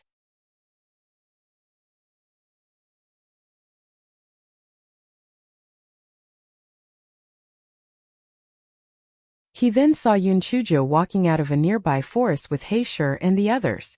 Manager He stumbled. This was bad. Why is this little ancestor here? Manager He braced himself and walked in front of Yun Chujio. After bowing he said, Miss Fang Chao, why are you here? Yun Chujio sneered, why am I here? If I didn't come, are you planning to bury it in an empty coffin?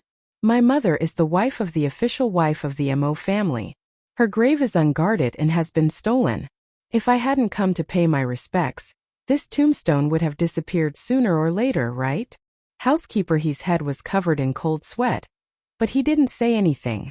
The truth was laid out here, and no matter what he said, it would be useless.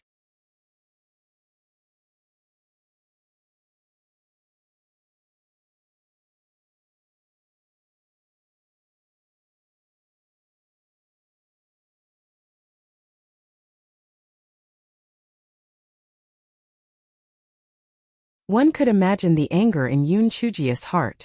The Mo family was really too cold-hearted. How much did they dislike the Mo family?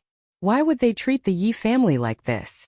Housekeeper He saw that Yoon Chujio did not speak, so he did not dare to say anything. His heart was in a mess. This Miss Feng Chao was the best at causing trouble. Wouldn't she turn the Mo family upside down this time? Housekeeper He, do you know that you are planning to use an empty coffin to deceive me? Yoon Chujio asked as she stared at Housekeeper He. Housekeeper He did not dare to betray Mo shouting. He could only swallow his anger. Miss, I was blinded by the lard and did something stupid. Please punish me. You are my grandfather's man. Let me handle you. However, you have been disrespectful to my mother. You can't let this go. Go dig up the gravestone and carry it back to the Mo residence, Yoon Chujio said coldly. Housekeeper He almost fell to the ground. Carry it back? This tombstone weighed at least 400 to 500 kilograms. If he carried it back to the Mo residence, he probably wouldn't be able to straighten his back the next day. However, he knew Yoon Chujia's character. If he didn't carry it, Yoon Chujio had plenty of ways to make him submit. Therefore, he had no choice but to get someone to dig up the tombstone and tie it on his back with a rope. You guys put the soil here in a sack. Each of you will carry a sack, Yoon Chujio said to the guards. Seeing that Housekeeper He had given in, the guards did not dare to object and began to dig. Housekeeper He was about to cry. He thought that Yoon Chujio must have done it on purpose, but he did not dare to leave first. He could only wait by the side with a sad face. Yoon Chujio kept her eyes on the dug-up grave. There were no scattered bones or other things inside. If someone had really robbed the grave, at most they would have stolen some funerary objects. How could the coffin and the corpse be missing? Even if the corpse had been eaten by a demon beast, there shouldn't be no bones left. To take a step back, even if the corpse was dragged to another place to be eaten, what about the coffin? The Mo family wouldn't be willing to let mother use a good coffin. How could someone steal a coffin? Yoon Chujio said in her heart, Mother, little Joe will bring you back to the Mo family. Don't worry, I will definitely help you get back what you've done. Whether it's the Mo family or the Yi family, I will not let go of anyone who has wronged you in the past. After a while, the few guards filled the sack with soil and obediently carried it up, waiting for Yoon Chujio's orders. Yoon Chujio snorted coldly and walked at the front. Hae Shur and the other three followed behind her, while Housekeeper He and the guards walked at the back, panting.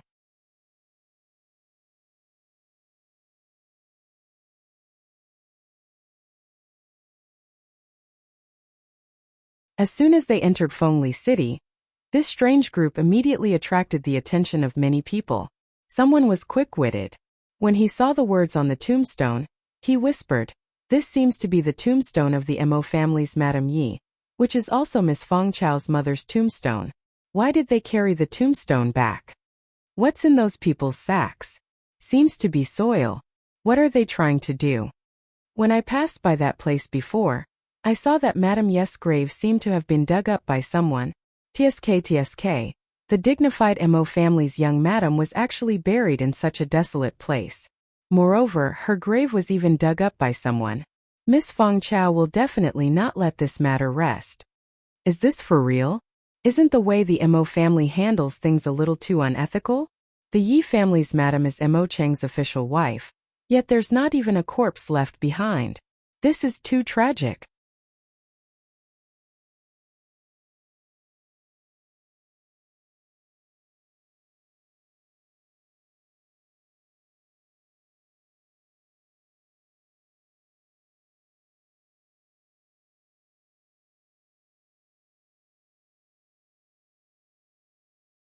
Housekeeper He felt his head buzzing when he heard everyone's finger pointing at him. It's over. The head of the family would definitely vent his anger on him. Perhaps this housekeeper had done his best. The group of people quickly arrived outside the Mo residence. Yoon Chujo said coldly, "Housekeeper you guys pour all the soil here and then erect the tombstone. I reckon that no one would dare to secretly dig out my mother's grave outside the Mo residence's main gate." Housekeeper he directly laid on the ground and put up the Yi family's tombstone outside the Mo residence's main gate? Never heard of anyone putting up a tombstone outside their main gate. Oh my God, you're going to heaven. Housekeeper he got up from the ground and carefully said, "Miss Fongchao, this you better go see the patriarch first. I believe the patriarch will handle this matter properly." Yoon Chujo raised her hand and gave housekeeper he a slap. "You deceitful slave. You actually tried to fool me with an empty coffin and now you want me to go find grandfather. Did grandfather tell you to do that? Put up the tombstone right now or I'll kill you." Housekeeper he was originally glad that Yoon Chujo didn't punish him because she asked him to carry the tombstone, but now he realized that she was waiting for him here. He was on the verge of breaking down. He completely believed that Yoon Chujo would really dare to kill him, and that Mo shouting wouldn't do anything. After all, Miss Fongchao was now the Mo residence's cash cow. Housekeeper he weighed the pros and cons and could only grit his teeth as he led the guards to build a grave outside the Mo residence. Yoon Chujo took out the offerings and laid them out before burning some paper money. As she burned, she cried, "Mother, am unfilial. I've let you down. I'm so sorry that you can't even find your bones. Don't worry, if anyone dares to touch your grave in the future, I'll skin them and whip their bones. I'll make sure they die a horrible death." Of course, Mo shouting had heard about the commotion outside. The only reason he did not step out to stop it was because he was trying to figure out how to end it. This incident was indeed the second brother's doing. It was no wonder that Fongchao would do something so extreme. Before Mo shouting could think of a solution, another guard came over to report, "Master, something bad has happened.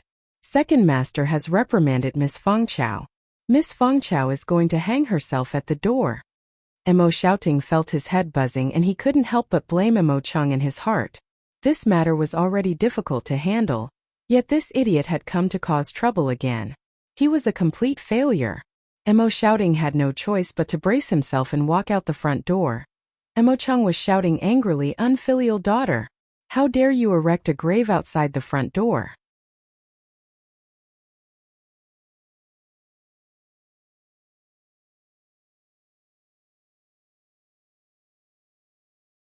You are simply making trouble. It would be great if you were dead. Our Mo family doesn't have someone as unfilial as you." On the other side, Yoon Chujo had already tied up the rope and was crying, "My mother's bones are all gone and my father is still scolding me for being unfilial. What's the point of me living? I'll just die." The onlookers couldn't stand it anymore. What was the Mo family doing? Their mother's bones were all gone, and now they were forcing their daughter to die. Mo Chung was simply a heartless dog. No wonder he was cheated on by Luo Shi. He deserved it. Second brother. Shut up. Go back to your own courtyard. Mo shouting said angrily. "Father, you have no idea how this unfilial daughter." Mo Chung defended himself. "I told you to shut up, don't you understand? Get in." Mo Chung noticed Mo Ziyading's expression was dark, so he glared at Yoon Chujo before turning around and entering the Mo residence.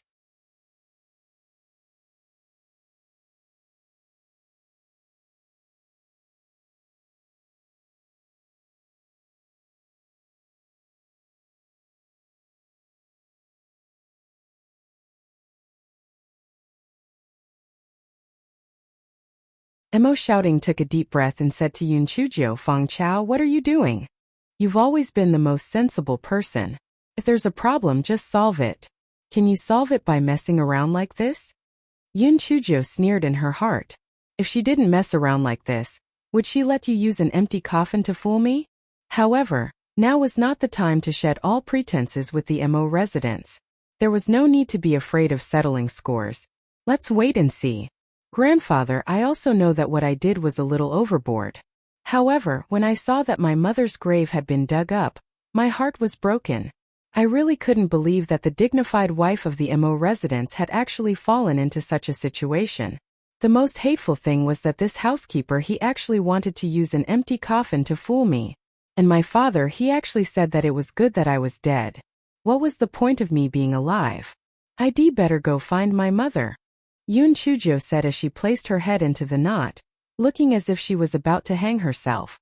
Mo shouting felt as if he was sitting on pins and needles as he gritted his teeth. He sighed, Fong Chao, what are you doing? Grandfather will make the decision for you. Don't worry.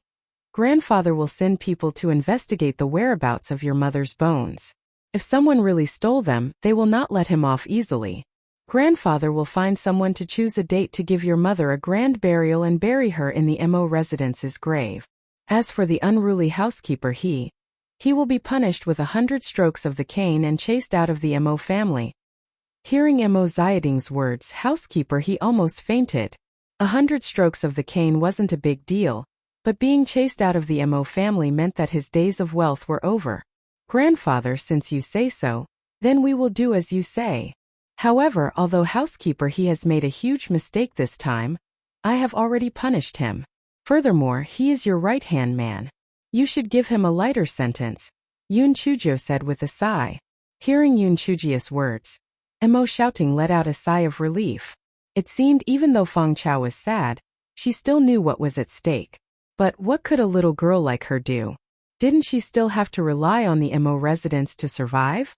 Alright, since Fong Chao is pleading on his behalf, let's change it to 100 strokes of the cane. Housekeeper he kowtowed gratefully to Mo shouting and Yoon Chujio. As long as she could keep her title as the Mo residence's housekeeper, it was worth it to give her 200 strokes of the cane, not to mention 100. Grandfather, I'm not in a good mood. I'll be going in now.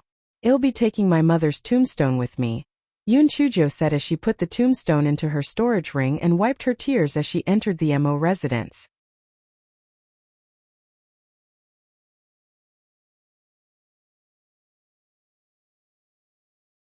Mo shouting turned around and walked into the Mo residence awkwardly. Housekeeper he arranged for someone to put the soil back into a sack. He did not dare to throw it away. Who knew if his ancestor would want the soil again? After this incident, Yoon Chujio was a jinx in housekeeper he's heart. He could not afford to offend her. Yoon Chujio returned to her room and sighed as she looked at the Yi family's tombstone. Mother, it's not that little Joe doesn't want to avenge you. It's just that now is not the right time. Don't worry, I will work hard and one day, I will be able to find out the truth and give you justice. As expected, Mo shouting found someone to calculate the time and prepared to make a cenotaph for the Yi family. However, he discovered that there was not a single piece of clothing from the Yi family. In the end, he had no choice but to put the blanket that Yoon Chujio was wrapped in into the coffin. Only then did he build a cenotaph for the Yi family at the Mo family cemetery. During this time, Mo Chung found Mo shouting and wanted to object. But he was scolded by Mo shouting before he finally stopped. This chapter is a preview. If you want to see a faster and more up-to-date chapter, please visit for more content.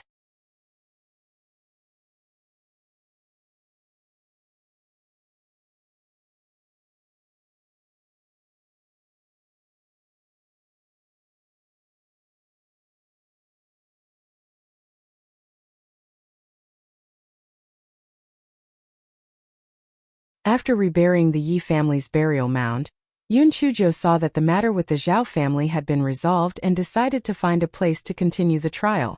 Of course, she couldn't go to the fallen phoenix forest. If the high-level beasts were to seek revenge, it would be bad. That morning, Yoon Chujio arrived at Mo Zayading's study room. Before she could mention the trial, housekeeper he came over to report, Master, someone from the original family has arrived.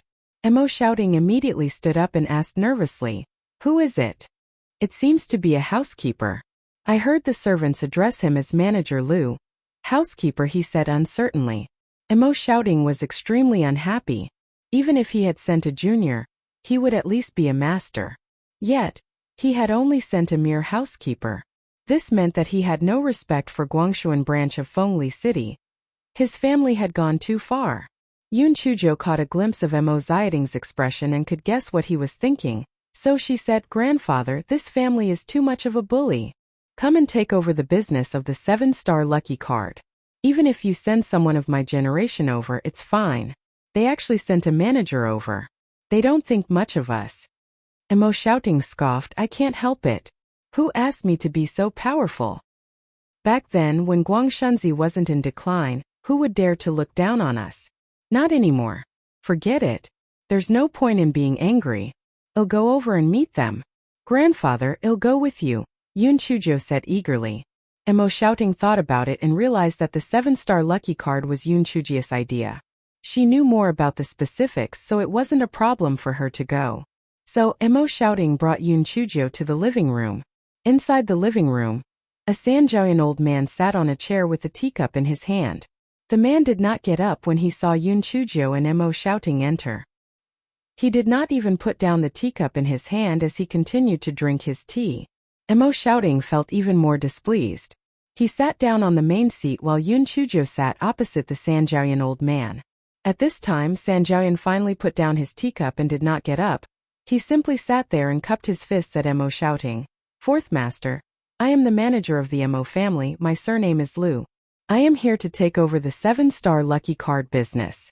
When I entered the city, I went to the shop that sells 7-star lucky cards. In order to make it easier for our people to take over, you can leave the shop to us. We won't take advantage of you. Here are 100,000 high-grade spirit stones. I'll treat it as buying your shop. Because Emo Ziding's grandfather was ranked 4th in the Emo family, Manager Liu addressed Emo Shouting as 4th Master. However, his tone did not contain any respect. Emo Ziding's veins were popping out. The grocery store was in an excellent position.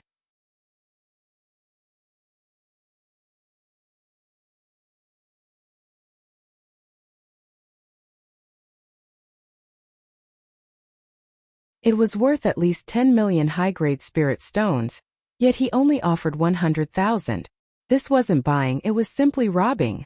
Manager Liu, we have another use for that store. You should find another store. Emo Shouting finally managed to suppress the anger in his heart. Manager Liu's expression immediately darkened. Fourth Master, what do you mean by this? Even if our family wanted to buy it from you, wouldn't you still have to give it to us? Don't forget, if it wasn't for our family backing you up, your Guangshunzi would never have a foothold in the Western continent. Emo Shouting was about to explode from anger. This slave was too arrogant. How was this the attitude of a slave speaking to his master? Pan 00 just as Emo Shouting was about to explode from anger. A sudden change occurred. Clang! A teacup smashed towards Manager Liu. Manager Liu was caught off guard and blood immediately oozed out from his forehead. Tea leaves were smeared all over his face.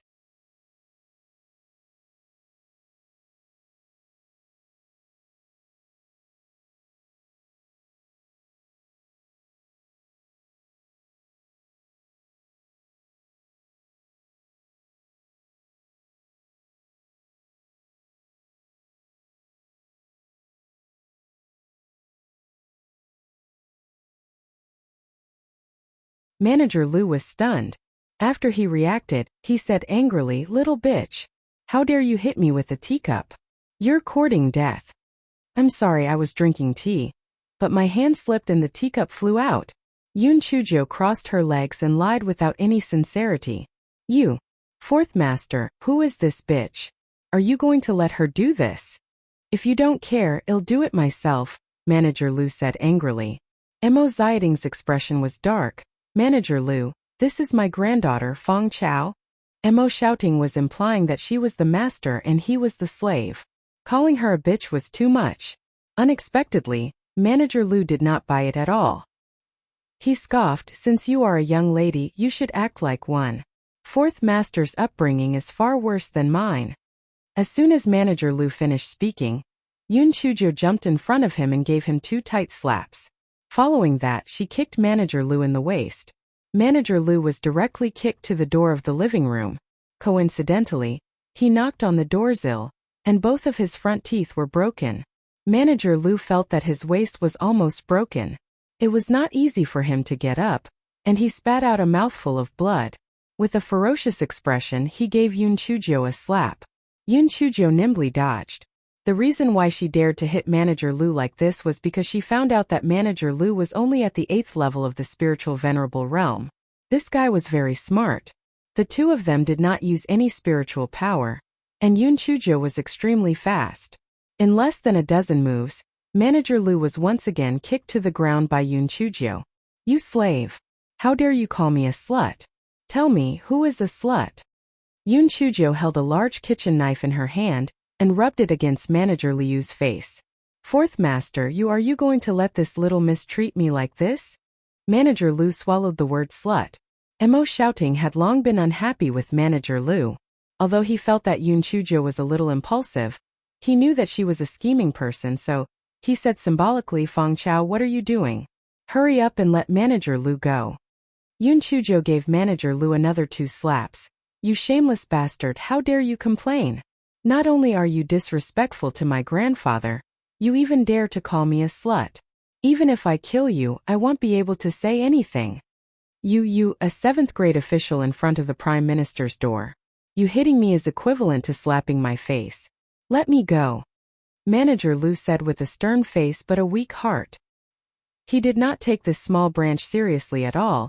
Who would have thought that he would meet a freak like Yun Chujo who was not afraid of anything? Let go of you? In your dreams. Tell me, who's the bitch?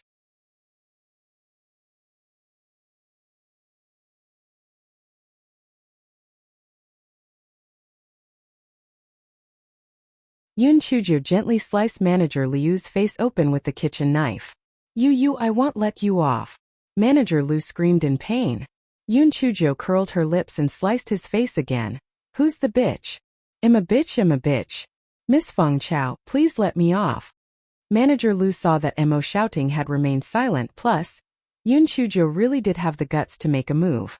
So she gritted her teeth and gave a perfunctory reply. When the time came, she would deal with this slut. So you're a slut? TSK slut Lu, then tell me, did you come up with the idea of buying our shop with 100,000 spiritual stones, or did I come up with it? After asking, Yun Chujo secretly opened the recording stone.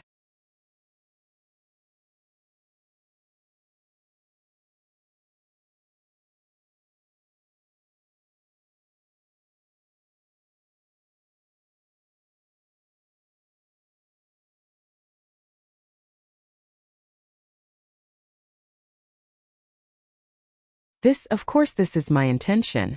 I'm just following orders. Manager Lu saw that Yun Chujia's large kitchen knife was about to fall down again, so he quickly said, Oh, my intention? Our shop is worth at least 10 million high-grade spirit stones, and I want to buy it for 100,000 spirit stones? Isn't this a bit too unscrupulous? The Mo family and the Ben family are a big family. How could they act like this? Humph, it must be you, this dog servant, lying. Yun Chujo said angrily. This is really my master's idea. How could a mere manager like me dare to make decisions without permission? After Yun Chujo turned off the recording stone. Then she patted Manager Liu's face with the big kitchen knife and said, Bitch Lu, are you thinking that after I let you go, you will complain to me? And then I will force my grandfather to punish me? Manager Liu's eyes flickered. Miss FNJO, you are thinking too much. I deserve it. How would I dare to complain? Humph. To tell you the truth, if I dare to beat you, I am not afraid of you complaining. Come, I will let go of you now. You can complain and see what I will say. As Yun Chujo spoke, she really let go of Manager Lu. She slowly returned to her seat. Manager Liu's expression immediately changed. Little bitch, how dare you treat me like this? Just you wait. After speaking, Manager Lu took out a voice transmission talisman. Although Yun Chujo and Mo Shouting did not know what he said, they could tell from his expression that he was definitely adding fuel to the fire. Not long after Manager Lu put down the voice transmission talisman, Mo Ziding's voice transmission talisman began to tremble. After Mo Shouting sent his spiritual sense into it, he heard the displeased voices of the 5 family's uncles, shouting, Manager Lu may be a servant, but he is still a member of our family. When you beat up a dog, you still have to look at the owner. What do you mean by that? Tell that Feng Chao to apologize to Manager Lu. Otherwise, Mo Shouting was so angry that he gritted his teeth.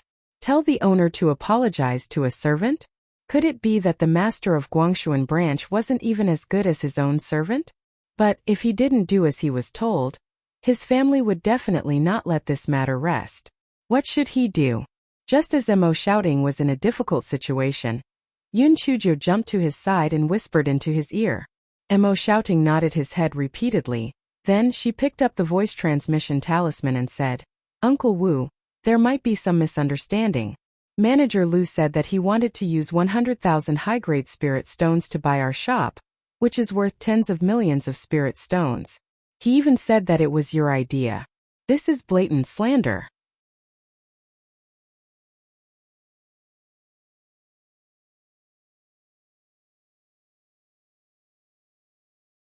How could you make such an unreasonable request? Isn't this a slap to your face? If word of this got out, it would definitely damage the family and your reputation. That's why Feng Chao taught Manager Lu a lesson. Uncle Wu Zhu, if you really made this request, our Guangshunzi wouldn't say a word. After all, we have already offered up our 7-star lucky card business. We don't need this shop. After a while, Mo Shouting and Manager Liu's voice transmission talisman did not respond. It was obvious that the family had not decided what to do. Yun Chujo couldn't help but sneer. This was a classic example of being a whore and building a monument. How shameless. She was certain that the family would scold Manager Lu and push the blame onto Manager Lu. Sure enough, after a while, Manager Liu's voice transmission talisman began to vibrate. Manager Liu's proud face quickly turned into fear and trepidation. After putting down the voice transmission talisman, he squeezed out a smile and said, Fourth Master Miss Feng Chao, I was blinded by lard just now, so I just spouted nonsense. We will pay as much as that shop should be paid. This chapter is a preview. If you want to see a faster and more up-to-date chapter, please visit for more content.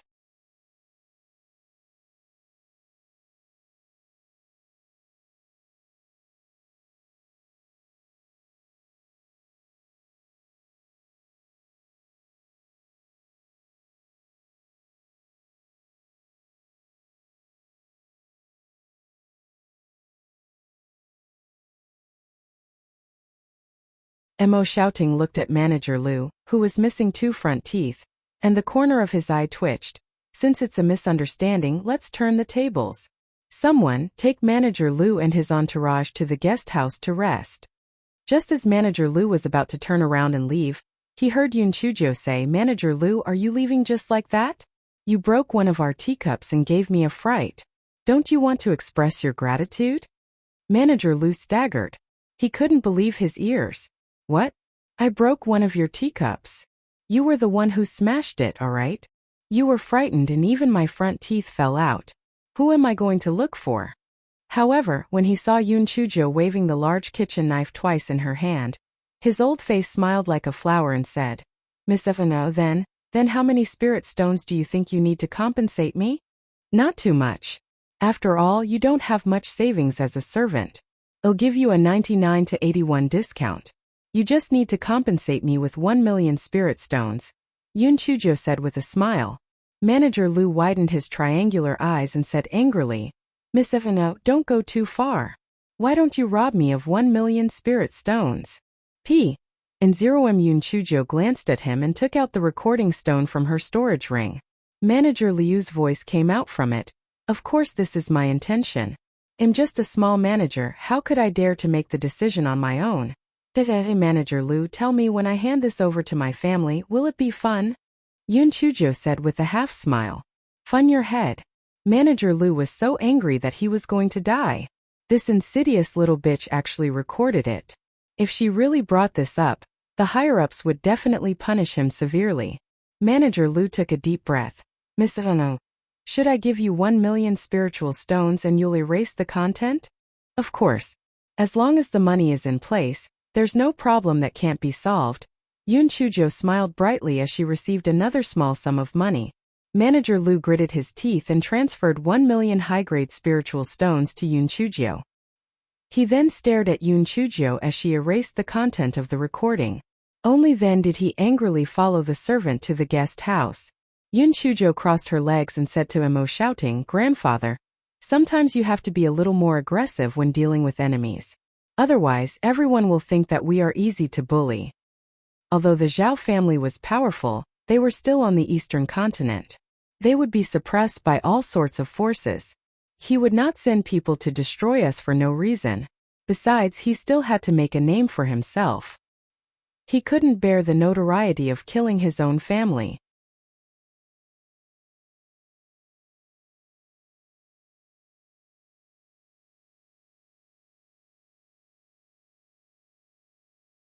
Besides, since he had already spoken to the Zhao family, he couldn't go back on his words and ask them to deal with us. So, you don't have to worry about that bitch Lu complaining. Even if we treat him with respect, he might not speak up for us. He might even scold us behind our backs for being weak and easy to bully. Mo Xiaoding's heart shook. He had never thought about Yun Chujia's words because in his heart, his family was like a retired emperor that he couldn't afford to offend. But after hearing Yun Chujia's words, he realized she had a point. His family wasn't as scary as he thought. Furthermore, Guang Xuanji had already contributed to the 7-star lucky card business. What else did they want?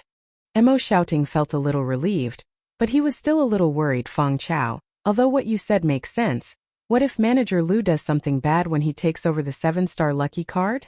Grandfather, don't worry. I may have erased the contents of the recording stone, but I recorded 3 at the same time. If he doesn't behave, I will teach him a lesson, Yun Chuzhou said with a smile. Mo Xiaoding. Oh.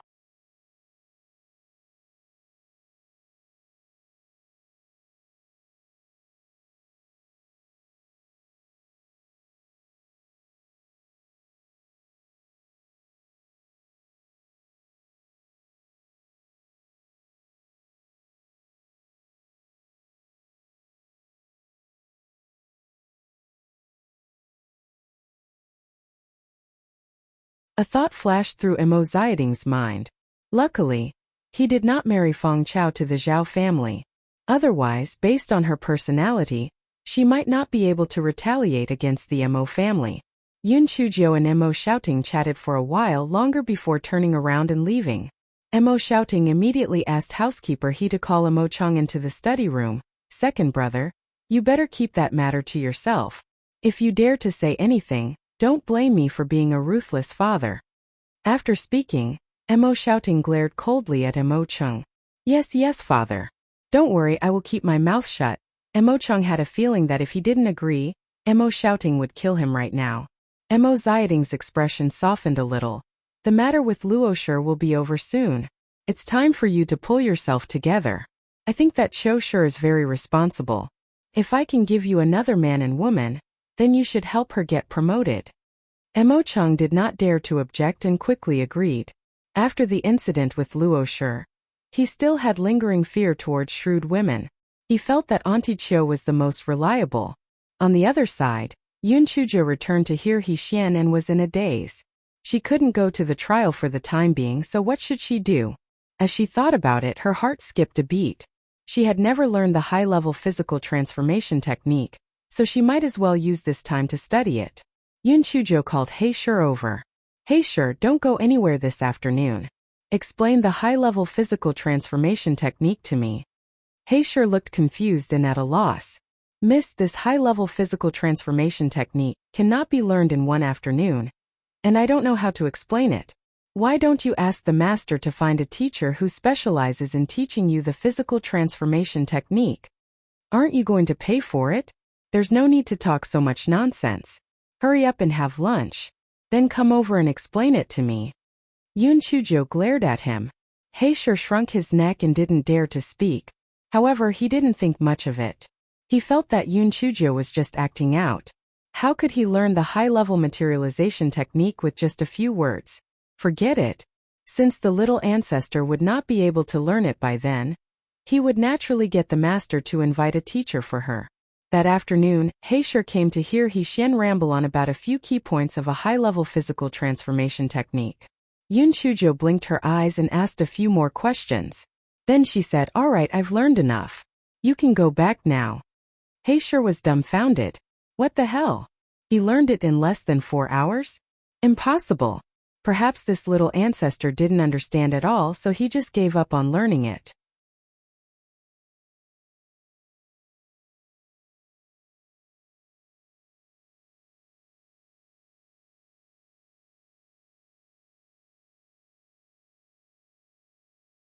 It must be the case. After Heisher left, Yoon Chujo began to study the high-level physical transformation technique.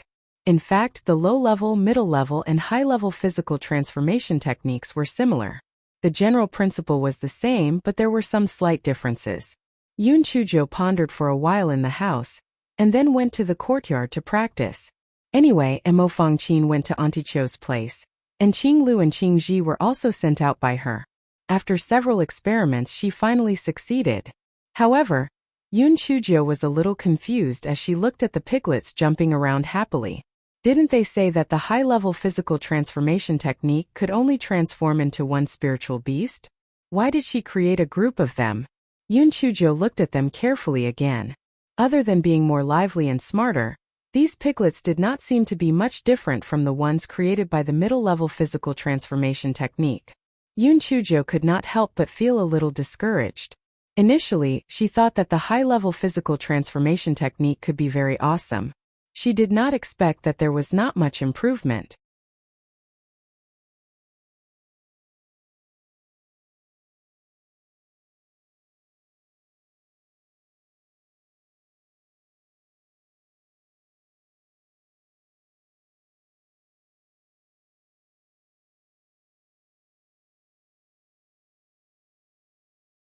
Yoon Chujo was no longer in the mood to watch the piglets jump around. She turned around and entered the house. Since her spiritual power had been exhausted, the piglets had also dissipated. What Yoon Chujo did not know was that after the piglet's spiritual power had been exhausted, they did not dissipate immediately. Instead, they gathered into a purple piglet. The purple piglet was even more agile. It hopped around for a while before dissipating. Yoon Chujo knew nothing about this. After the piglet returned to the room, it continued to cultivate. A few days later, Manager Lu was up to something again. He wanted to get back at him. After Yoon Chujo found him, she did not say anything. She took out the recording stone and a familiar smell and formula came out from it. Manager Lu was so angry that he was about to puke. Didn't you erase the content last time? Why is there more? You lied to me. Yoon Chujo shook her finger at him. Wrong. I didn't lie to you. I did erase the content on that recording stone, but I found that I still have another recording stone. Don't you think it's magical? Magical your ass. Manager Lu wanted to strangle Yoon Chujo to death, but Yoon Chujo had something on her, so he could only admit defeat. In the end, not only did he compromise, but he also spent another 1 million spiritual stones to erase the content on this recording stone. In the following period of time, Manager Lu learned from his mistakes and was very honest. He had thought it through. A strong dragon would not suppress a local snake, and he was not afraid of settling accounts. When he found an opportunity, he would deal with that little slut. Finally, the 7-star lucky card business was completed. For some reason, Manager Lu did not buy the Mo family's grocery store. Instead, he bought a store in another town and began to operate the 7-star lucky card. Not only that, he quickly opened a lot of 7-star lucky card stores in the Western continent. It could be said that he had made a fortune. Mo Ziyading's red-eyed illness was acting up. He sighed all day long. The money had originally belonged to them, but now it had been taken by the Mo family for free. It was practically daylight robbery. Grandfather, it doesn't matter if I give them the 7-star lucky card business. I have plenty of ways to earn money, but it's too cowardly to just swallow it. Yoon Chujo added fuel to the fire. Sigh. Even if we can't swallow it, we have to swallow it. Do you have a way to get justice? It's impossible to get justice. After all, we are too weak, but we can still take advantage of this opportunity to get some benefits, Yoon Chujo said as she blinked. Mo Ziyading's eyes lit up. What benefits?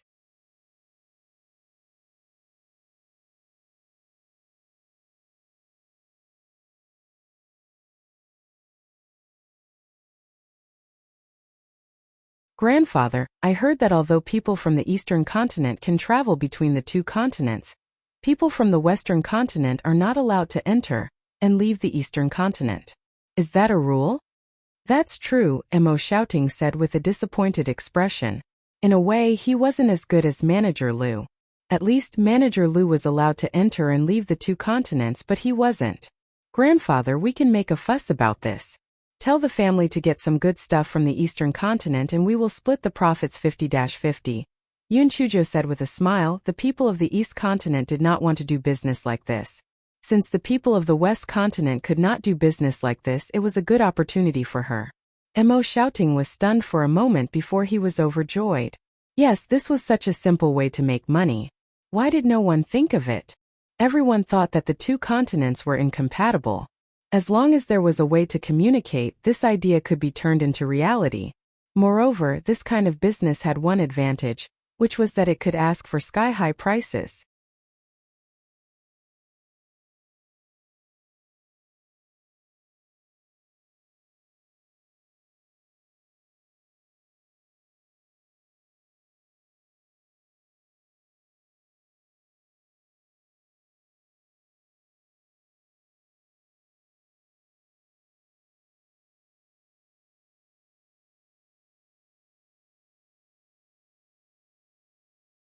Grandfather, our family is insatiable. First you didn't say 50-50, you said 30-70. We had 7, they had 3. Wait until they say some excuse, you then a little bit of concessions, finally make a 50-50 split, and let them feel that a big advantage. Yoon Chujo rolled her eyes and said. Mo Shouting nodded his head. It had to be said that this little girl was a natural-born businessman. Her methods were simply too deep. Grandfather, actually, I'm not just doing this to make money. I have another important purpose, Yoon Chujo said mysteriously. Mo Shouting was stunned. What purpose? Isn't the purpose of doing business to make money? Grandfather, haven't you always wanted to return to the East continent? This is the first step. In the past, our relationship with the family was purely based on a thin blood relationship. It wasn't reliable at all. The family could have abandoned us at any time. But, once they started this business, especially after the business grew bigger, the relationship between the family and US became closer. If someone tries to deal with us, our family will not stand by and do nothing for their benefit. In addition, we will definitely need people in this business. When that time comes, we won't have to worry about not having the opportunity to connect with our family. This money will move people's hearts. As long as you are willing to put in a lot of money, I don't believe that I won't be able to find a good opportunity. Someone has tipped us off and helped us put in a good word. If we put in more effort, we might be able to find a suitable opportunity. To return to the Eastern continent, Yoon Chuji's eyes shone brightly. Opportunities were created. As long as one had the heart, there was nothing that couldn't be done. The more Mo Shouting listened, the more excited he became. The more he listened, the more he felt that rejecting the Zhao family's marriage was the right decision. This Feng Chao was definitely going to lead the Mo family back to the Eastern continent. This little girl was truly smart. She was simply too smart. Good. Good. Feng Chao, grandfather did not misjudge you. You are indeed resourceful. I will do as you say. I will contact Uncle Wu now, Mo Shouting said excitedly. Yoon Chujo blinked her eyes. Grandfather, don't tell him the entire plan. Just say half a sentence. Let him think about the rest and try to get him to take the initiative to cooperate with us. That way we will have more initiative. Mo Shouting was stunned. He felt that all his years of business had been for nothing. Compared to this little pervert, he was like an idiot. Mo Shouting followed Yoon Chuji's instructions and took out a voice transmission talisman to tell his uncle from the 5 families about some business ideas. After that, he did not go any further.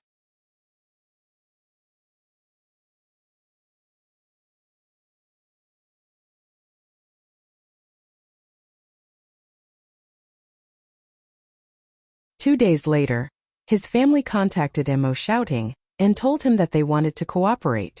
Mo Shouting followed Yoon Chuji's instructions. He said awkwardly, Uncle Wu, of course this is a good thing.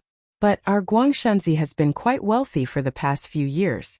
Trading between the two continents is too risky. Give me a few days to think about it. After Mo Shouting put down his voice transmission talisman, he couldn't help but feel a lot of emotions.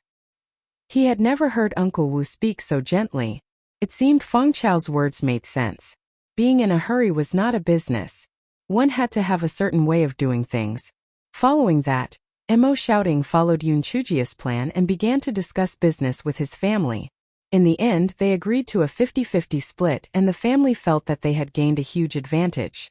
This chapter is a preview. If you want to see a faster and more up-to-date chapter, please visit for more content.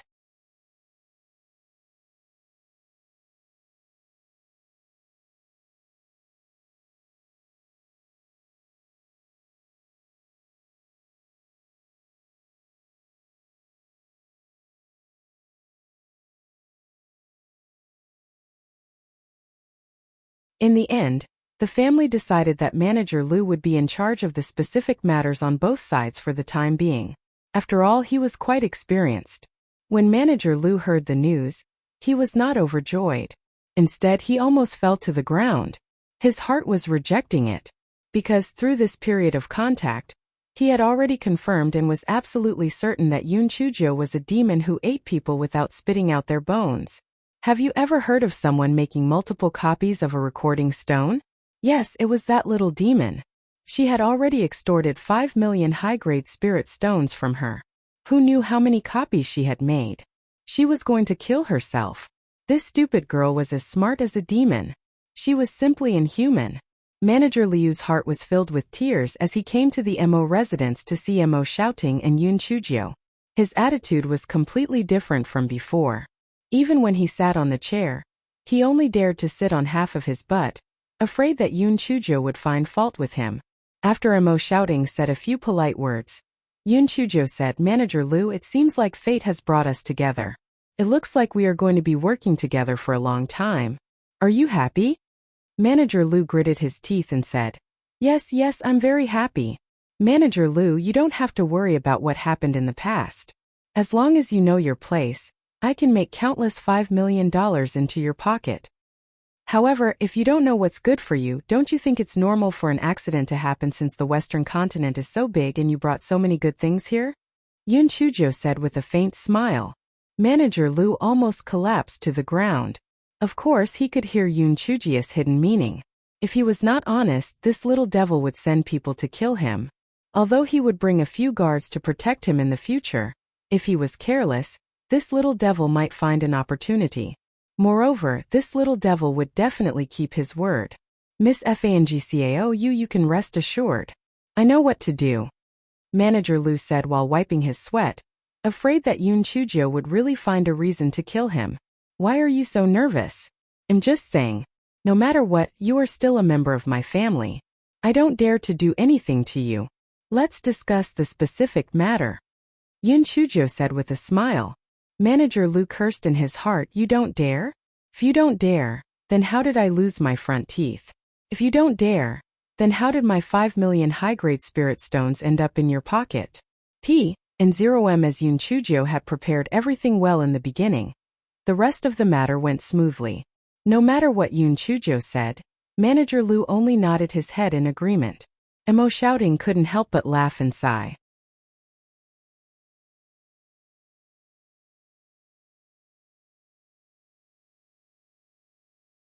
If it wasn't for Feng Chao, Manager Liu would probably still have an arrogant look on his face.